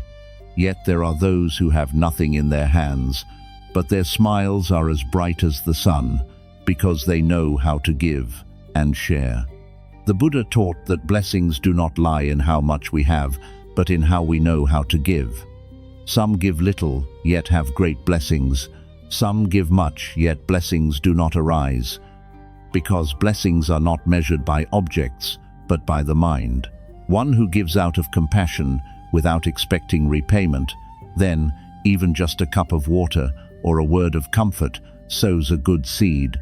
On the other hand, one who gives to show off, to calculate, or to be praised, then even if they bring a mountain of gold, they cannot accumulate much merit. Because, as the Buddha taught, the mind is the root of all karma. A virtuous mind brings blessings, an evil mind destroys blessings. In modern life, human hearts often become more closed. We worry about keeping what is ours, fear loss, and fear being taken advantage of. But that very closure makes us lonely and fades human love.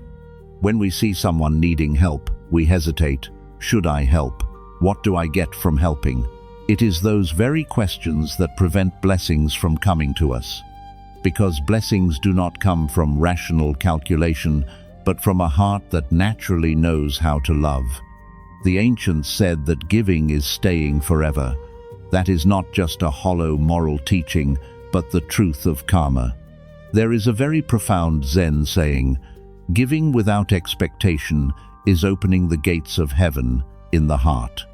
When we give, not wanting praise or seeking blessings but only out of love, at that very moment our minds have touched the realm of joy, that heaven is not anywhere far away, not a place of palaces or deities, but right in our own hearts that know how to give without demand. I want to tell you the story of Mrs. Sao, a poor woman living in a far-off rural area. All her life, Mrs. Sao lived in a small house by the river, a house with old thatch and crumbling earthen walls. She had no great assets, just a few rows of vegetables, a chicken, and a dog, living simply day by day. But she was famous in the village for her kind heart and willingness to help.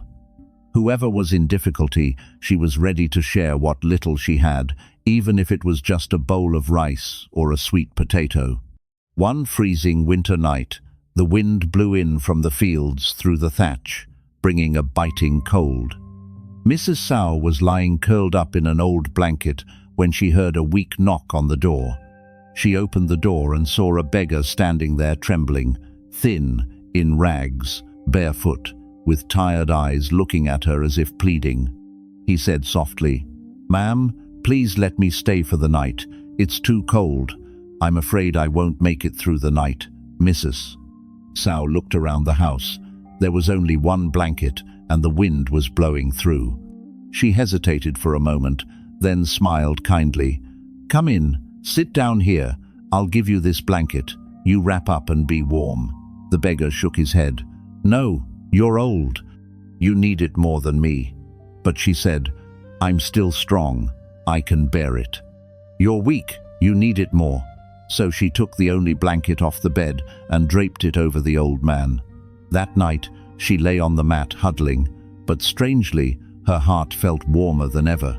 She heard the wind whistling outside, yet did not feel cold, because in her heart, a small fire was burning, the fire of compassion. The next morning, the beggar left, thanking her profusely with tears in his eyes.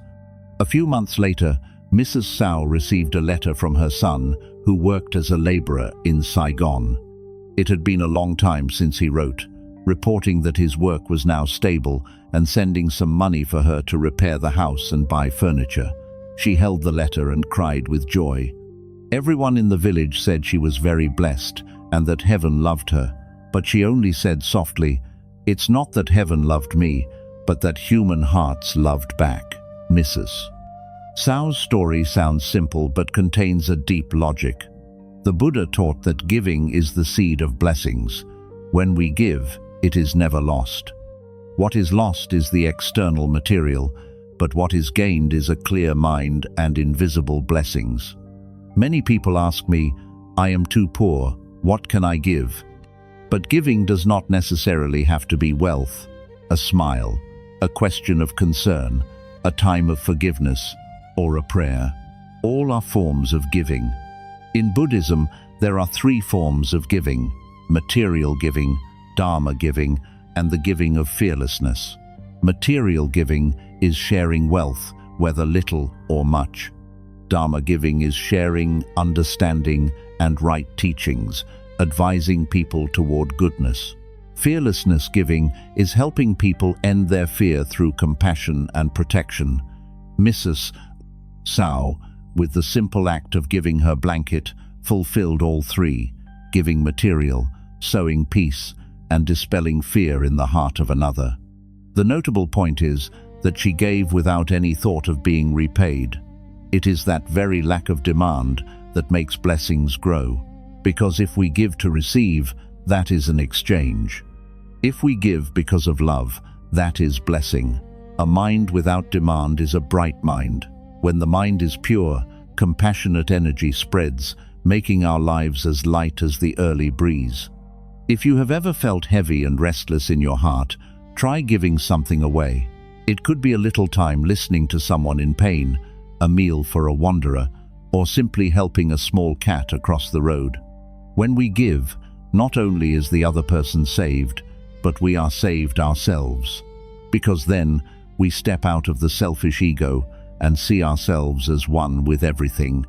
In the Dharma, there is a saying, "One who sows the seed of compassion reaps the fruit of joy." When we help someone, a virtuous cause has been sown. Though the fruit may not bloom immediately, it is certainly not lost. Sometimes the blessing comes immediately, like Mrs. Sow receiving money from her son. Sometimes the blessing comes in the mind as a feeling of peace, sleeping well without fear. Sometimes the blessing comes in a future life, helping us be born in a good place. Meeting virtuous people, but the fruit is never wrong. One of the ways to practice giving is to meditate on gratitude. Every day, spend a few minutes closing your eyes, breathing deeply and slowly, and thinking about the things you have: a roof to shelter from rain and sun, a hot meal, a loved one still by your side. All are blessings. When we are grateful, naturally the desire to share arises. From there, the act of giving becomes as light and natural as a breath.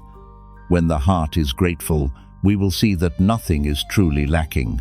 When the heart loves, we will no longer fear giving. And when we give out of compassion, we are opening the gates of heaven within ourselves, without needing to wait until we go to the Buddha's realm. Heaven is already present in the moment. Our hearts are full of love. Try a morning. Instead of being in a rush, you spend a little time preparing a portion of food to bring to the lottery seller at the corner. Try an evening. When someone at home makes you annoyed, you smile, stay silent, and then say softly, "It's okay." That is also giving patience, giving harmony. And you will see that just a small action makes the heart warm strangely. The Buddha taught that one who knows how to give is sowing seeds for future happiness. Giving not only helps others, but is also a way to cultivate the mind. When giving, we are gradually eroding greed, lessening attachment, and the ego. A light mind makes for a light life.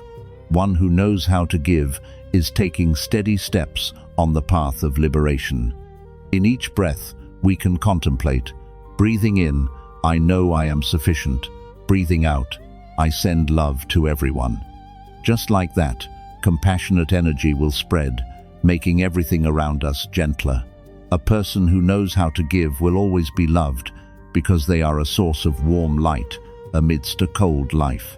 Remember the Buddha's teaching, one lamp that is lit can light 1,000 other lamps without losing its own light. When we give, the light in us does not decrease, but expands. So do not fear loss, because giving is the best way to keep. Mrs. Sao's story is a gentle reminder that blessings are not far away, but in every virtuous action. An old blanket, a bowl of rice, or a word of comfort, all can become seeds of infinite blessings. One who knows how to give, though poor in material, is rich in blessings. One who does not know how to give, though rich in money, is poor in the heart. Therefore, if today you feel your life has many things not as intended, do not just pray to receive more. Start by giving faith, giving love, giving the peace in your mind. And then, like flowing water, what you send out will return in another form. Sometimes it is blessings, sometimes peace, sometimes just a smile someone gives you. When we know how to give, we are learning to live according to the Buddha's path. For the Buddha did not teach us to be rich or to be superior to others, but taught us to love, to understand, and to know how to let go.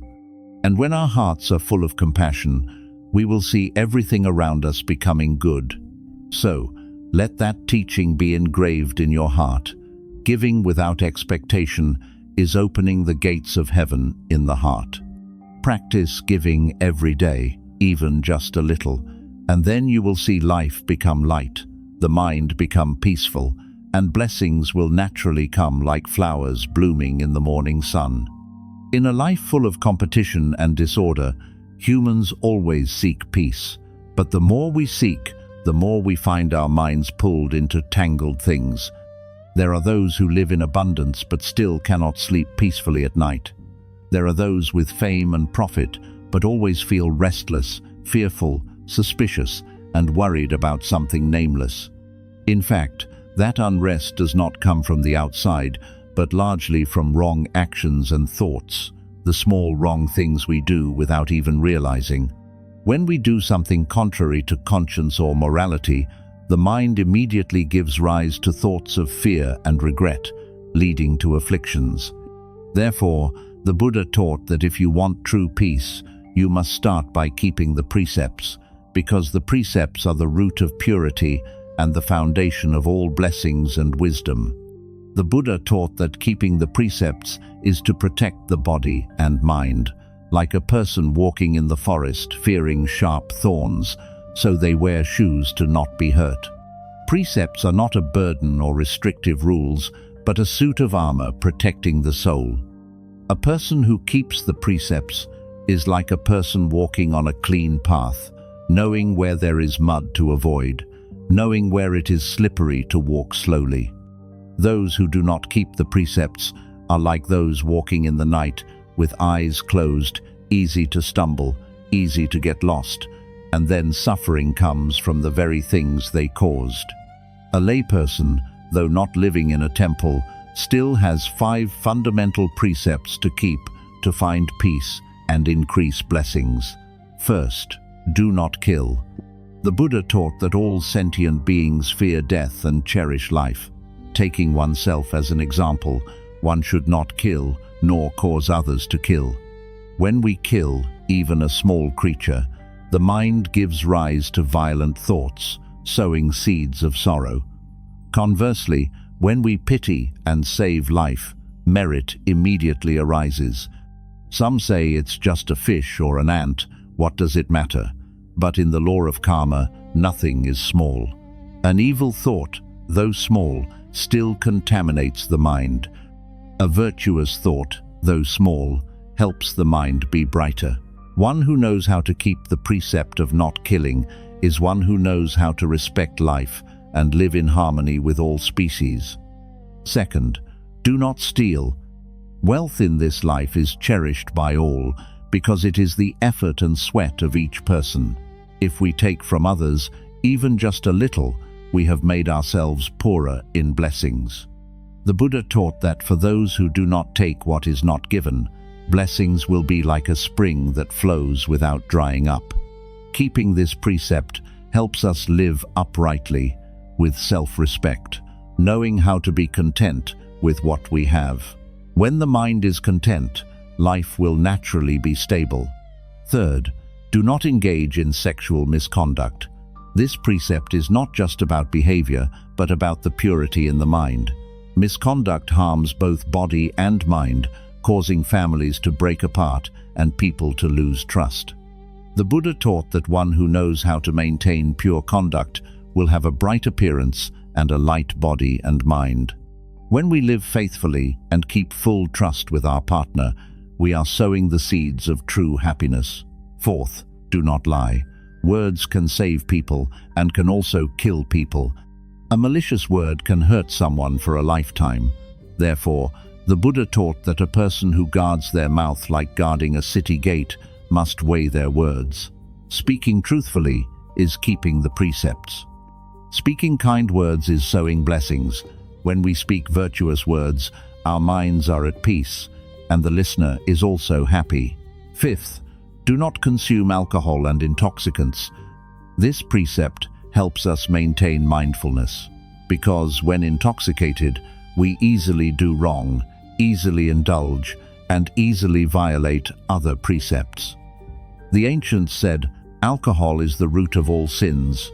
When the mind is not clear and the intellect is not bright, actions easily stray from the path. Therefore, keeping this precept is to protect both body and mind, helping us live mindfully in every action. A person who keeps the precepts does so not because they fear punishment, but because they love themselves and others. Precepts are the root of blessings. Blessings are the cause of wisdom. Wisdom is the path leading to liberation. A person who keeps the precepts has a peaceful mind and a light body, living a simple yet happy life. There are those poor in material things but rich in blessings because they live uprightly, do not deceive anyone, do not do evil, and always help people within their ability. The story of Nam, a grocer in a small area, is a testament to that. He lived simply and kindly.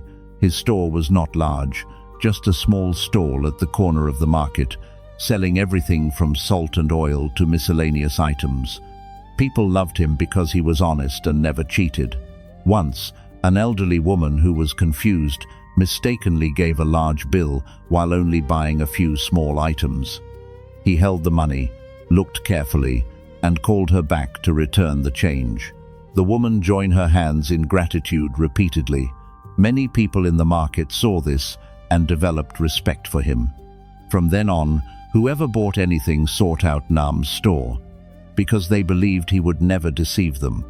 Then, once a large trader came, placing a large order.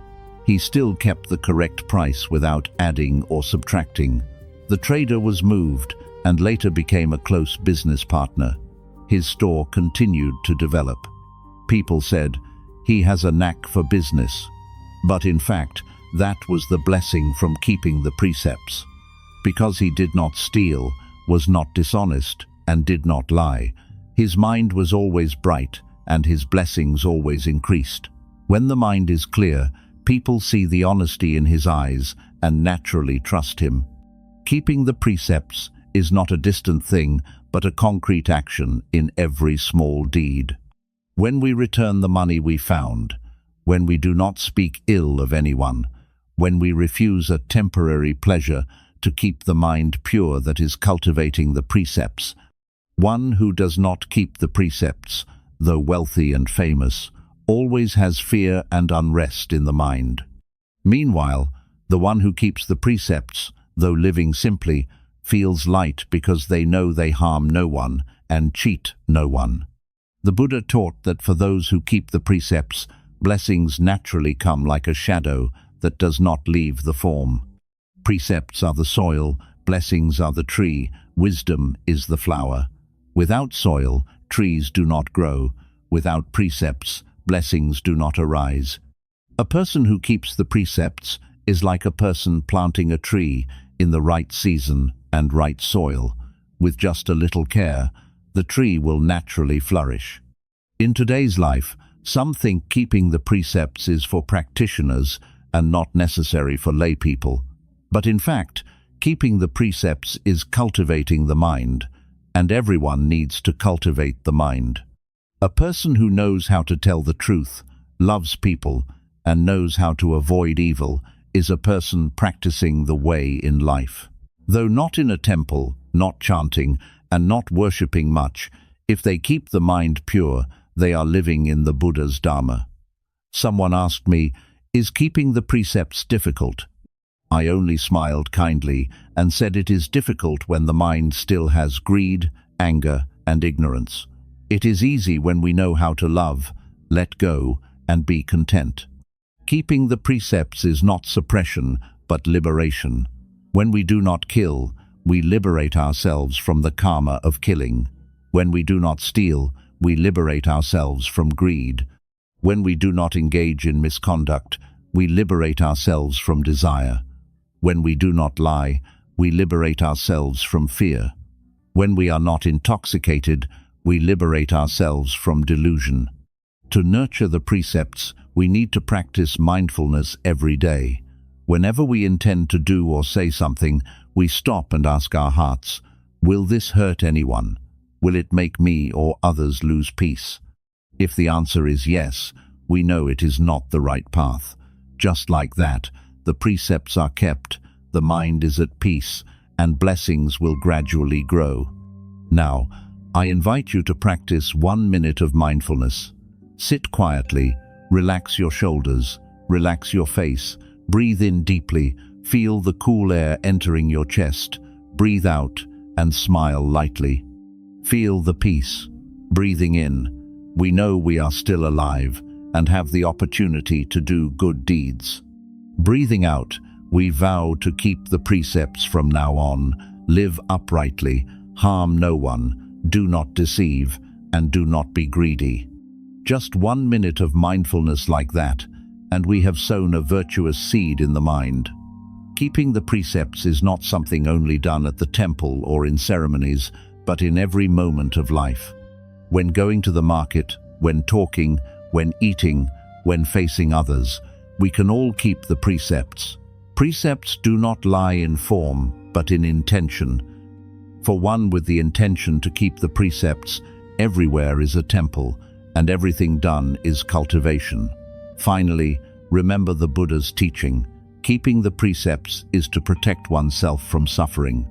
One who knows how to keep the precepts, even when facing adversity, does not fear, because their mind is bright and their heart is upright. In a turbulent world, only the precepts help us stand firm like a mountain amidst the storm. So let each of us, whether lay or ordained, practice keeping the precepts bit by bit every day. Do not think it small and skip it, because it is those small things that build up great blessings. Precepts do not make our lives narrow, but open up the expansive path of freedom and joy. Precepts help us not be pulled away by a bad mind, helping us live mindfully and with compassion for people. When the precepts in our hearts are firm, blessings will come, wisdom will be bright, and the path to liberation will open. So please ask yourself every day, what good deed did I do today? Did I speak the truth? Did I hurt anyone? Each time you ask, you are reflecting on yourself with the lamp of wisdom. And once that light has blazed, the darkness of ignorance naturally vanishes. May all sentient beings know how to keep the precepts, live in mindfulness, have pure body and mind, have perfect blessings, and together walk on the path of liberation that the Buddha taught. In this life, each of us has had times when we were tired, times when our hearts felt heavy, as if carrying the whole world on our shoulders. Sometimes because of loss, sometimes because of betrayal, sometimes because we feel all our efforts are not understood by anyone. Then we ask ourselves, why is life so full of injustice? Why does joy never stay long? Why do people change their hearts so easily? Why do good things always fade so fast? No one answers those questions, but the Buddha taught from long ago, all phenomena are impermanent, appearing and disappearing, changing. That is the nature of this world. When we understand impermanence, our hearts suffer less because we no longer cling to things that cannot be kept forever. The Buddha taught that all conditioned things are impermanent, like a dewdrop on a blade of grass, like a flash of lightning in the night sky. That sutra verse is not just the words of an enlightened one, but a mirror reflecting all suffering in life. Because humans suffer not because of loss, but because of clinging to what must be lost. We suffer because we want to keep, while in this life, nothing can be kept. Today we are young, tomorrow the hair is tinged with frost. Today loved ones are by our side, tomorrow they have become memories. Today a flower is in full bloom, but as evening falls, the petals have begun to wither. Human life is also like that flower, blooming in an instant and withering in a natural way. Contemplating impermanence is not for sadness, but for awakening. When we know everything changes, we will stop complaining, stop being angry, and stop competing. One who understands impermanence will live gently, treasuring every breath and every day, still able to see the sunlight and hear the birds sing. The Buddha taught that nothing is permanent. Only the mindful mind is the path to escape suffering. When our minds are bright, we look at life with understanding, not clinging, not attached, naturally at peace. In the contemplation of the Dharma, the Buddha taught 3 core things that anyone who wants to escape suffering should practice. Contemplate the body as impure, contemplate the mind as impermanent, and contemplate phenomena as non-self. These 3 contemplations are like 3 lamps, illuminating the darkness of ignorance in the human mind. First is contemplating the body as impure. Because humans love the body, so much affliction is born. Because we love the body, we fear illness, fear death, and fear loss. But ask yourself, is there anything real about this body? The Buddha taught that this body is made of earth, water, wind, and fire. When the conditions disperse, the body also disperses. The body is just a compound, not permanent, not clean, and cannot be kept forever. Every day we must eat, drink, sleep, and wash, for if not, the body will decay. When we understand the body is a temporary compound, we become less arrogant, less attached to the self, and less fearful. We know this body is just a temporary stay, not our eternal home. Second is contemplating the mind as impermanent. The mind is like the wind, sometimes sad, sometimes happy, sometimes loving, sometimes hating, never stopping. Yesterday we were angry, today we love, today we are happy, tomorrow sad. The mind changes every instant, like flowing water that never stops.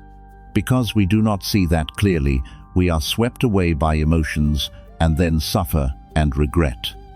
The Buddha taught that the mind is like a monkey swinging through branches. If we do not know how to contemplate, we will be commanded by the mind.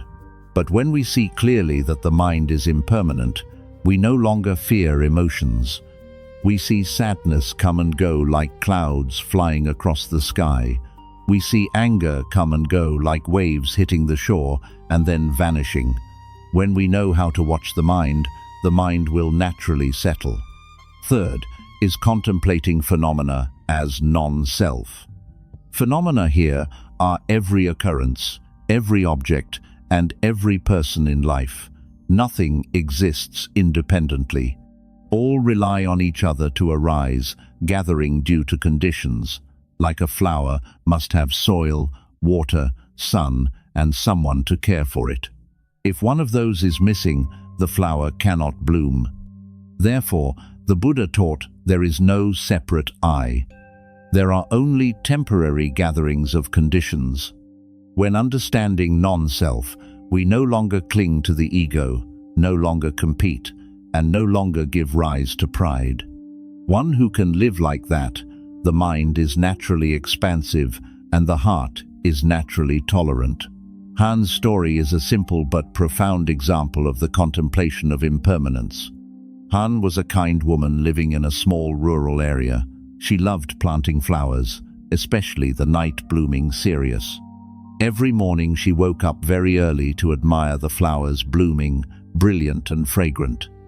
But by evening, when the sun had just set behind the bamboo grove, those flowers had already begun to wither and fall.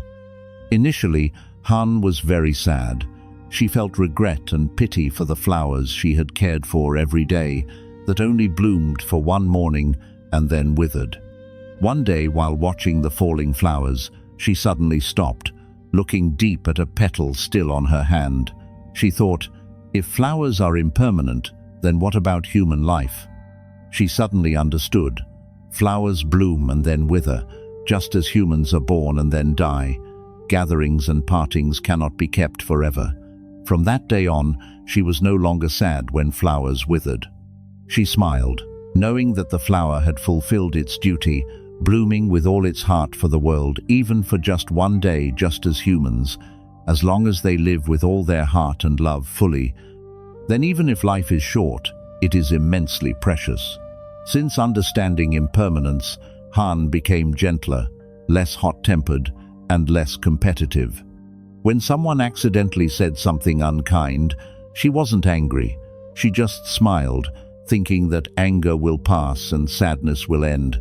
There is nothing to weigh down the heart. When the children were lazy and studying, she wasn't loud, just gently taught them. She felt her heart peaceful and light like that flower, blooming amidst life, needing no praise and fearing no blame. The Buddha taught that when seeing impermanence, the wise will no longer be greedy or attached, but will live fully in the present. Truly, when we see clearly impermanence, we will treasure the moments of being alive. We will know to say words of love while we still can, know to apologize when there is still a chance, and know to forgive when there are still people to forgive. We do not wait until tomorrow to love, only knowing that tomorrow may not come. People often say, impermanence is sad, but in fact, impermanence is the miracle of life. Thanks to impermanence, a sick person can become healthy, a suffering person can be happy, and a mistaken person can change. Impermanence doesn't take everything away, but only reminds us not to cling to anything forever. Thanks to that, we know how to live every minute, every second, fully, treasuring what we have. Now, I invite you to sit quietly and practice contemplation in the breath. Let the body relax. Place both hands lightly on the thighs. Close your eyes, breathe in, feel the cool air entering the lungs. Breathe out, let go of all sorrows. Breathe in, know that this body is living, breathing. Breathe out, know that this body is impermanent. One day it will return to earth, water, wind, and fire. Breathe in, know that emotions are changing. Breathe out, smile, and accept everything. Every breath is a contemplation. When breathing in, we know we are still alive. When breathing out, we know life is impermanent. From there, the heart gives rise to deep gratitude. Grateful for this body, though fragile, it still gives us the opportunity to practice, to love, and to understand. Grateful for the people around us, whether they come or go, they help us grow. Grateful even for suffering, because suffering teaches us to understand impermanence and know how to live more mindfully. If someone is suffering due to loss, please remember that nothing is completely lost in this universe. Everything only transforms. Our loved ones are gone, but the love still remains in our hearts. A flower falls, but the fragrance stays. The sun sets, but dawn will rise again. Life is a continuous flow, not stopping at one place, one person, or one moment. Impermanence is also the greatest lesson, teaching letting go. When we know everything changes, we are no longer stubborn and no longer want to hold on to anything. We love without being bound, give without expecting back, and live without fear.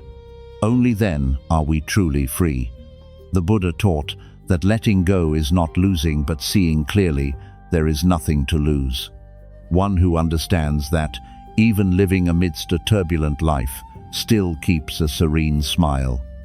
I want to send you a small message. Whenever you feel restless in your heart, stop and look at impermanence. Look at a falling leaf, a blowing wind, a drifting cloud. See that everything has passed already. The anger in the heart will also pass. The sadness will also pass. Only peace remains if we are willing to stop and look deep. May all of us know how to contemplate impermanence and live mindfully in each breath to see that life is not scary. We only need to know how to live peacefully. When we understand impermanence, we are no longer afraid of death, no longer worried about loss, but only feel the heart light as a cloud, bright as the moon, and still as water. And in that stillness, we recognize the miracle. Peace was already present in our minds, just waiting for us to return. Perhaps in life, everyone has had those nights of tossing and turning, the heart heavy with a nameless worry. Worry for the future, worry for the children, worry for health, and sometimes worrying whether tomorrow we will still be able to wake up. Modern life makes humans race against time, with fame and profit, with fleeting things, while forgetting that all is just temporary. Some try to accumulate money, status, and power, but when impermanence knocks at the door, no one can take anything with them except the good or bad karma they have sown. That fear, if we do not understand it, will make life always like a lamp before the wind, flickering and fragile. But if we learn how to look straight at impermanence, not with fear, but with acceptance, then the heart will naturally be at peace. The Buddha taught that all conditioned things are impermanent, like a dream, like an illusion, like a bubble, like morning dew. That saying is not to make people pessimistic, but to awaken us. Because of impermanence, we must know to treasure the present. Because of impermanence, we need to cultivate the mind, sow virtuous deeds, and let go of the attachments that cause us pain. One who understands impermanence no longer fears loss, no longer hates, and is no longer greedy. They just live fully every moment they have, with compassion and wisdom. Look around us. A flower blooms in the morning and withers in the evening. A rainy season passes and sunshine returns. Everything changes. This body is the same. This mind is the same. There was someone yesterday who was healthy, today lying on a sickbed. There was someone this morning laughing and talking, and tonight has left the world. Impermanence spares no one. Yet people still mistakenly think they can keep everything forever. The tighter the grasp, the more suffering. The more one fears loss, the more one never feels sufficient. In the Satipatthana Sutta, the Buddha taught the 4 foundations of mindfulness. Contemplate the body as impure, contemplate feelings as suffering, contemplate the mind as impermanent, and contemplate phenomena as non-self. When we contemplate deeply, we will see that all things are in the process of birth, dwelling, change, and cessation. Nothing is eternal. Even joys and sorrows are just waves rising and then vanishing. One who understands this will no longer blame life. They know that suffering is also a teacher, helping us grow. Loss is also an opportunity for us to look back at ourselves. There is a simple story, but it contains a profound lesson. In a small village, there was Mr. Loy, who worked hard his whole life. He dreamed of building a very large house for his wife and children to have a place to gather, and for his old age to have a place of rest. After years of accumulation, he put all his strength and money into building the dream house. But when the roof was not yet finished, he fell seriously ill. During those days lying on the sickbed, he still followed with his eyes out the window to where the craftsmen were continuing the work. He said to his son, "I'm afraid I won't see the house finished in time." His son held his father's hand, tears flowing. "Mr. Loy smiled weakly. "It's okay if my house isn't finished. If you live well, that is my true house." That saying made the whole family go silent. After he passed away, his son continued building the house, but not because he wanted to show off wealth or prove anything. It was to keep his father's word. He understood that material things were temporary, while love and virtue are the enduring foundations of a human life. The story of Mr. Loy spread through the village, and everyone who heard it was moved. People reminded each other that human life is impermanent, wealth will eventually fade, only virtue remains forever. The Buddha taught that when we are born, the hands are clenched, and when we die, the hands are open. For a whole human life, everything we try to grasp is only to be let go one day. Thus, the wise person does not fear impermanence. They only fear they haven't lived virtuously, haven't done good, and haven't loved. Impermanence is not an enemy. Impermanence is a bell reminding us to live mindfully, because if life forever did not change, who would still know how to treasure this moment? Many people, when they hear the two words impermanence, feel sad. They think impermanence means loss, parting, and suffering. But in fact, impermanence is also hope, because thanks to impermanence, suffering can end, anger can cool, hatred can be dissolved, and the mind can change. Thanks to impermanence, we have a chance to start over, a chance to cultivate, and a chance to love once more. Impermanence is life. It is the breath of the universe. Imagine if everything were fixed, never changing, could we grow? If pain forever did not fade, could we smile one more time? So, impermanence is the truth of transformation.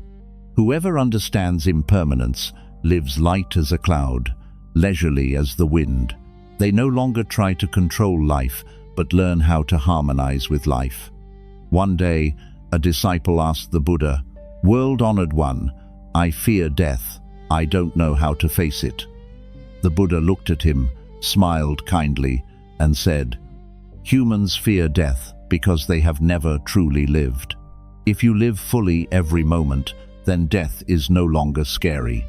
Because when death comes, you only change a form while your mind is still as bright as before."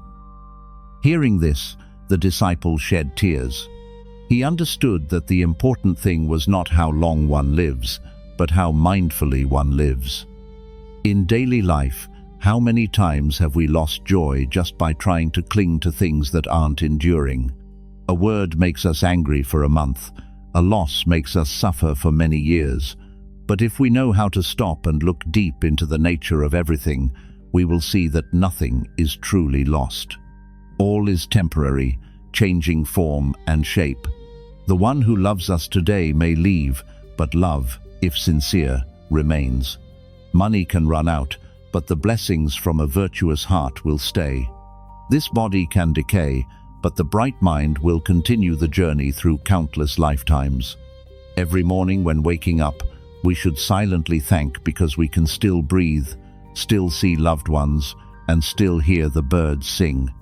That is already a miracle. Impermanence makes everything fragile. But that very fragility makes every moment precious. Who knows if a meal today might be the last time we sit with our parents? Who knows if an apology today could save an affinity? Therefore, a student of the Buddha needs to practice contemplating impermanence in each breath. When washing dishes, know that the dishes will eventually wear out. When looking in the mirror, know that the appearance will also fade. When angry with someone, think that we will leave, and they will leave too. What is there to hate? Just one thought like that, and all afflictions vanish. In the evenings when the sunset falls, the last rays of sunlight lightly cover the temple roof. Let us sit silently, take a very deep breath, and feel our heart beating. That is the moment of life. Say to yourself, everything is changing, and I am also changing, but I am at peace. That is the practice of contemplating impermanence in the breath. No need for complexity, no need for effort, just recognition, just acceptance. One who understands impermanence will know how to forgive because they understand that the person doing wrong today may be better tomorrow. They also know how to let go because they see that any competition will pass.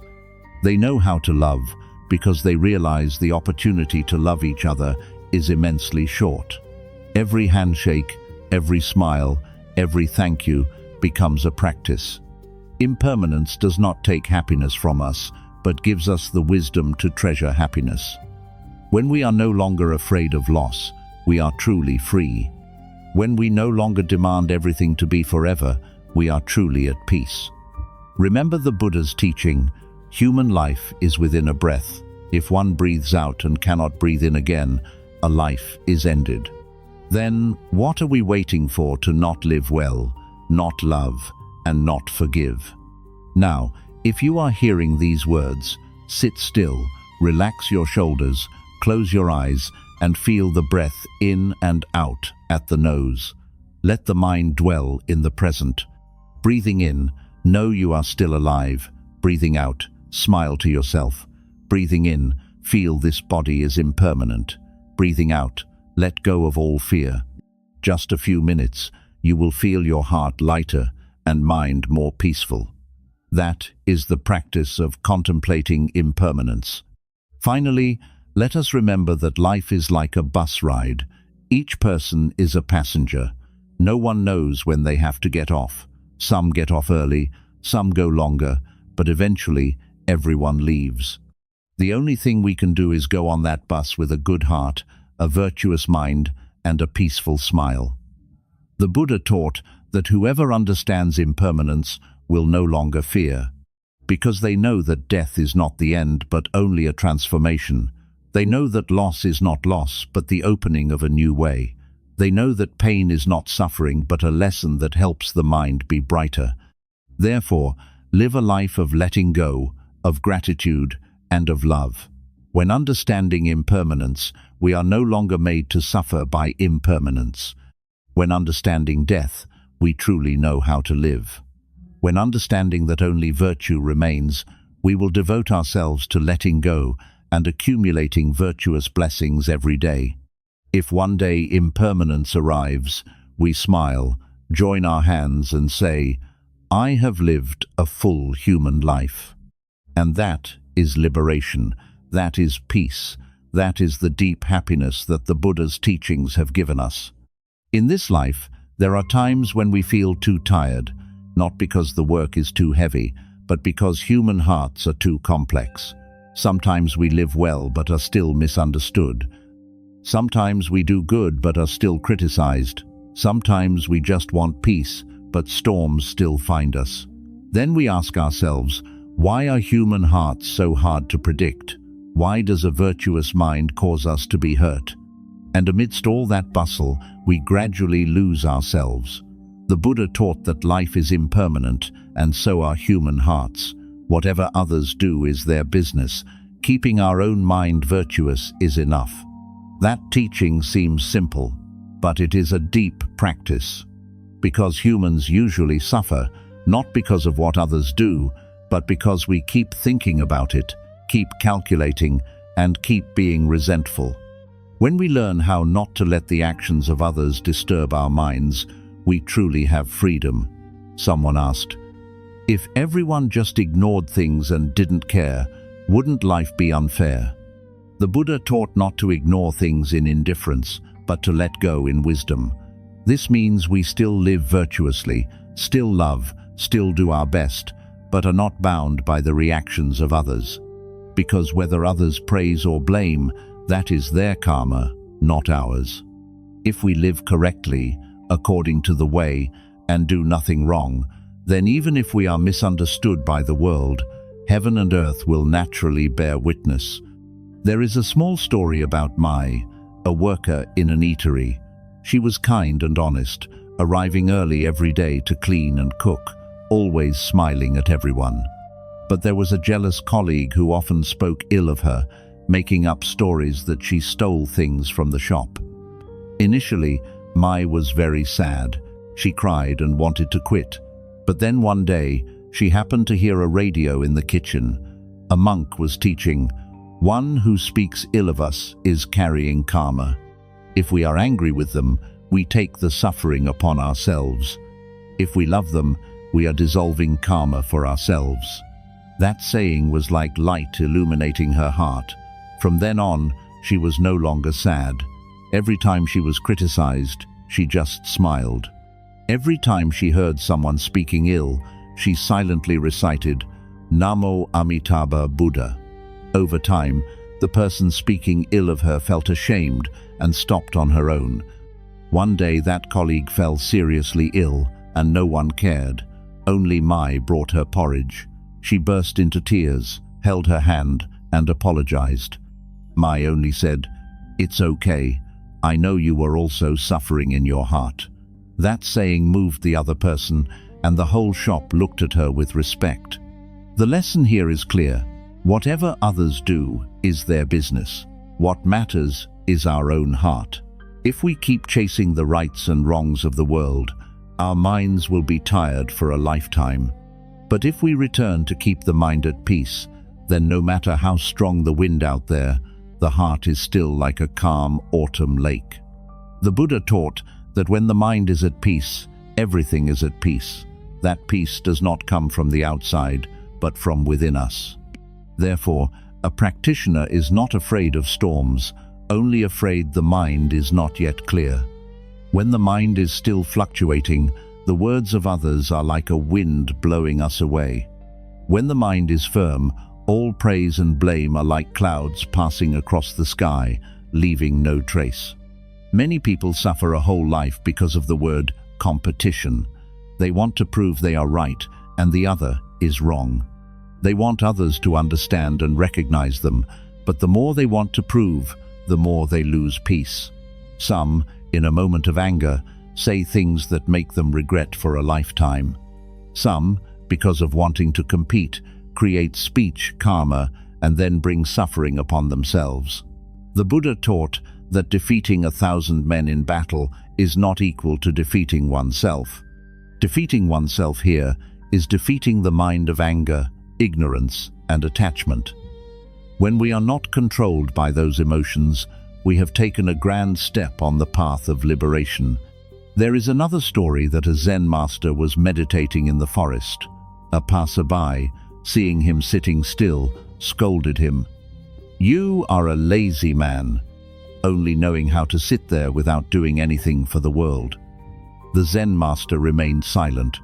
The person got angry and left. By nightfall, he was lost and came back to ask to stay. The Zen master still smiled, lit a fire, and gave him food.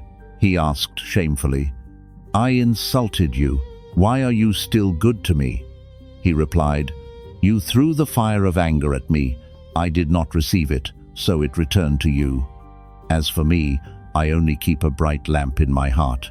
The story is simple, but is a testament to the wisdom of one who knows how to cultivate the mind. What others do is their karma. How we react is our karma. If we keep the mind bright and virtuous, good karma will arise. Human life is short. Everyone has times of error and delusion. We shouldn't be quick to hate those who do wrong.